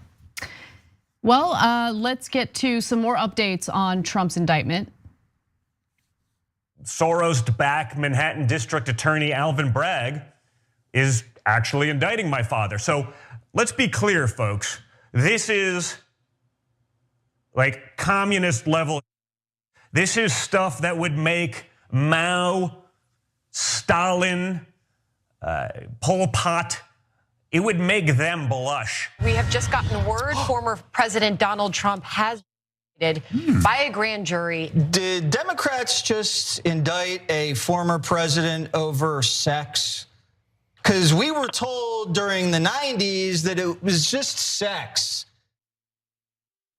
No, Jesse Waters. He is being indicted for illegal campaign contributions, illegal campaign spending in the form of hush money payments to Stormy Daniels, which the Trump organization allegedly covered up through fraud by falsifying documents. That is what he is being, indicted for.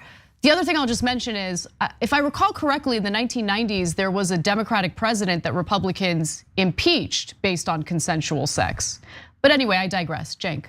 Yeah, Pol Pot committed a genocide. Stalin led to the deaths of, in the ballpark of 20 million people.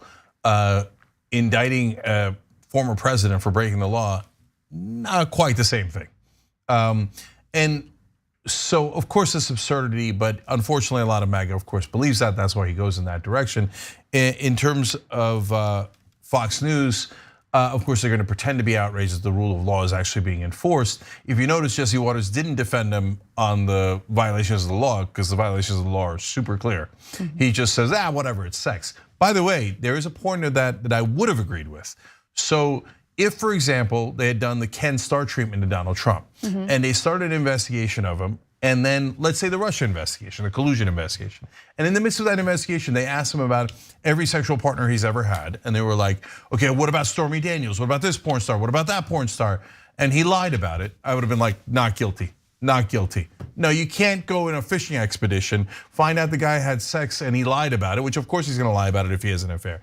It's different when you say, okay, but now I will pay hundreds of thousands of dollars because there's two different people, and then they had to add Michael Cohen's fee on top for the bribe and the hush money, et cetera.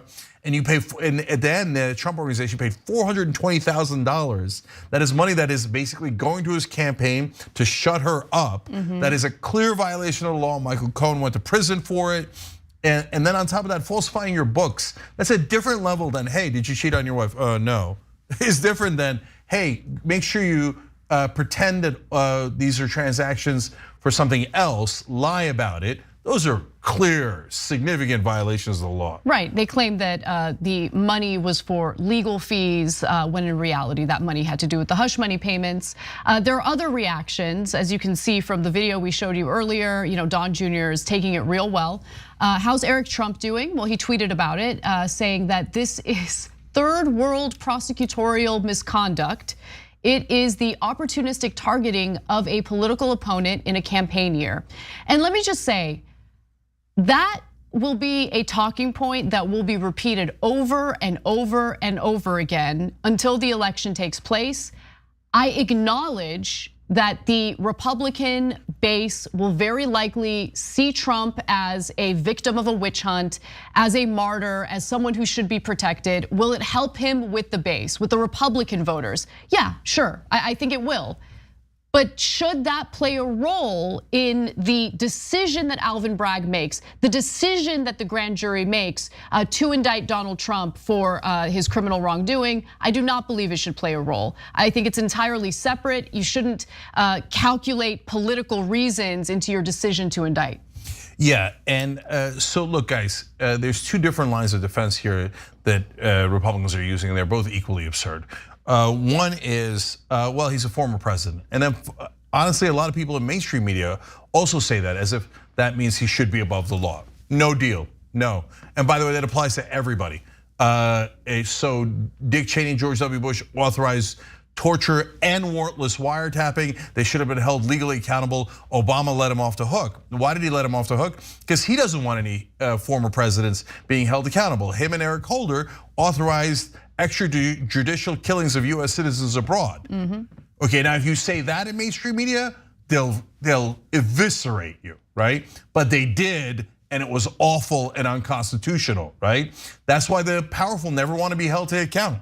So we are consistent. We think everyone should be held to account. Everyone should abide by the rule of law. So that's an absurd argument that former presidents get to break the law. Secondly, they say, well, this is an insignificant charge. Well, okay, I'm in favor of charging him with all the laws that he broke. So in Georgia, he said to the person counting the votes, find me more votes. Even though the guy told him, there are no more votes for you.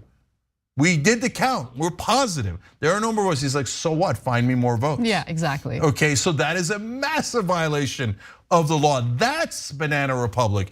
Matthew Sheffield, a reporter for TYT, will put the link down below in the description box to the article, wrote an argument and an excellent one saying, if you don't prosecute rich, famous, powerful people, then you become a banana republic because they can all break the law then.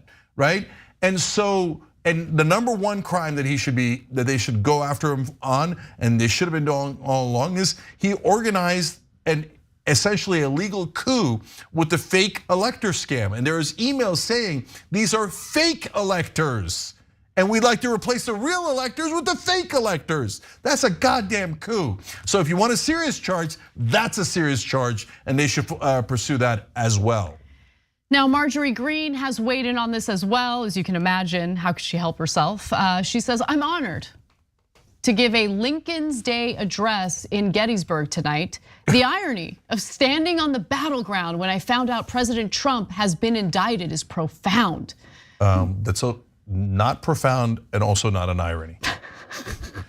My president is innocent, and the only one standing in the way of these modern day tyrants, just like our founding fathers did, to protect each of us from evil. Abraham Lincoln, also not a founding father. What am I gonna do with her? Just read more of her tweets because they're funny. Here's another one. Our side chants lock her up, and their side is going to get a mugshot based on a witch hunt. It's time to change that. Gloves are off. Wait, I don't get it. Like, you guys started by saying, let's lock up Hillary Clinton, and we don't care that she hasn't even been charged. That there's no, that. By the way, like, you guys were ready to imprison your political opponents literally on day one, before day one. You chanted lock her up 1,000 times in the 2015, 2016 era. Now, all of a sudden, you're like, oh, locking up politicians. They should be above the law. How dare they prosecute politicians who are better than us? Here, you know what? Let's lock them all up. Let's lock everyone up. Yeah. Okay, I have nothing against prosecuting a Democrat in power or an elite Democrat if they have committed a crime. Okay, we shouldn't have a two-tier justice system, and period. Guys, you said lock her up over emails that she brought to her house and had in a different server. Okay, I think that's a minor violation, but okay, whatever the crime, whatever the penalty for that crime is, okay, I'm happy to do it, right? Then Trump steals the most top secret documents we have, including our nuclear or somebody's nuclear secrets, and brings them to an unguarded facility. At a minimum, the same crime, but in reality, a much harsher crime. And you guys are like, oh, whatever. He's the former president, we love elites. Now the new right-wing position is you love elites and think they should be above the law? That you think that what Hillary Clinton did is apparently no big deal, but you wanted to lock her up anyway. When Trump does it, you're like, no, no way, no way. Are you saying that powerful people should never be held accountable? Yes. Or just right-wingers? No, powerful right-wingers, let's be clear. Exactly. Let's be clear. And seriously, right-wingers, just admit it. Just admit it. Because if you think Hillary Clinton should have been locked up, obviously Trump should be locked up for taking home the top secret documents. Obviously, again, at a bare minimum, the same crime, at a bare minimum. So what's the discrepancy about? Just admit you're a hypocrite and you think that right-wing politicians should be above the law and can break any law you like, and any political opponent of yours should be locked up immediately. Okay, so spare me your garbage talking points. Ted Cruz weighs in and says the Democrat Party's hatred for Donald Trump knows no bounds. The substance of this political prosecution is utter garbage. This is persecution, my bad, is utter garbage. This is completely unprecedented and is a catastrophic escalation in the weaponization of the justice system. Now, one bad thing that is gonna come out of this, the Republicans already wanted to lock up their political opponents and their media opponents. They're gonna use this as an excuse. So if a Republican wins the next presidential election, they're gonna round people up. Whether they did something, didn't do something, go, oh, it's all fair. You guys went after our beloved Trump. We can do anything we like. Two more from Dave Rubin, I can't help myself. The truth is, the New York grand jury indicted itself, which means nothing. It's such an unintentionally hilarious thing. And finally, you dumbass. Everything feels like a big setup. Wow, that's a big tweet, man. Big ideas, turn it up to 11 on that one. Okay, we have a lot more making fun of right-wingers in the bonus episode, tyt.com/join to become a member, or hit the join button below on YouTube. We'll see you there in a minute. My brain is still in recovery mode from taking in so many high-level important ideas. Hey everyone, Matteo Scarapo here, author of Black Buck, which is Shop TYT's first fiction book ever. I'm honored. So, Black Buck is about a young man named Darren who's living in Bed-Stuy, Brooklyn. He lives with his mom, he has his girlfriend, he has his best friend, he has his neighborhood, and his neighborhood has him. Darren's also working at a Starbucks in Midtown Manhattan. And one day, this man, real suave and good looking, comes in and asks Darren to give him his regular. But for some reason, Darren says no. This man named Rhett Daniels, who's the CEO of a startup called Someone, located on the 36th floor of the same building, is impressed. And he invites Darren upstairs, and then he extends an offer to join his elite sales team. Darren reluctantly joins, and he soon realizes that he's not the only black salesperson there. He's the only black person in the entire company. So he goes through hell and back in order to make it to the top. And once there, he has status, money, power, but he says, you know what? I don't like being the token black guy. So he hatches a plan to help other people of color infiltrate America's tech startup sales teams, redefining what it means to be a minority in the workplace. This book definitely, if you couldn't tell, touches on many things that are relevant to this moment that we're all living in right now, but it's also connected to the many moments in history that have come before today. I hope that you read it, I hope that you enjoy it, and if you want to order a copy, go to shoptyt.com. Thank you, be well, and happy 2021.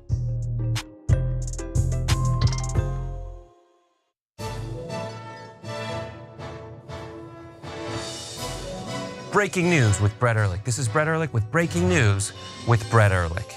Bernie Sanders wants to break Wall Street, and he wants to break it real bad.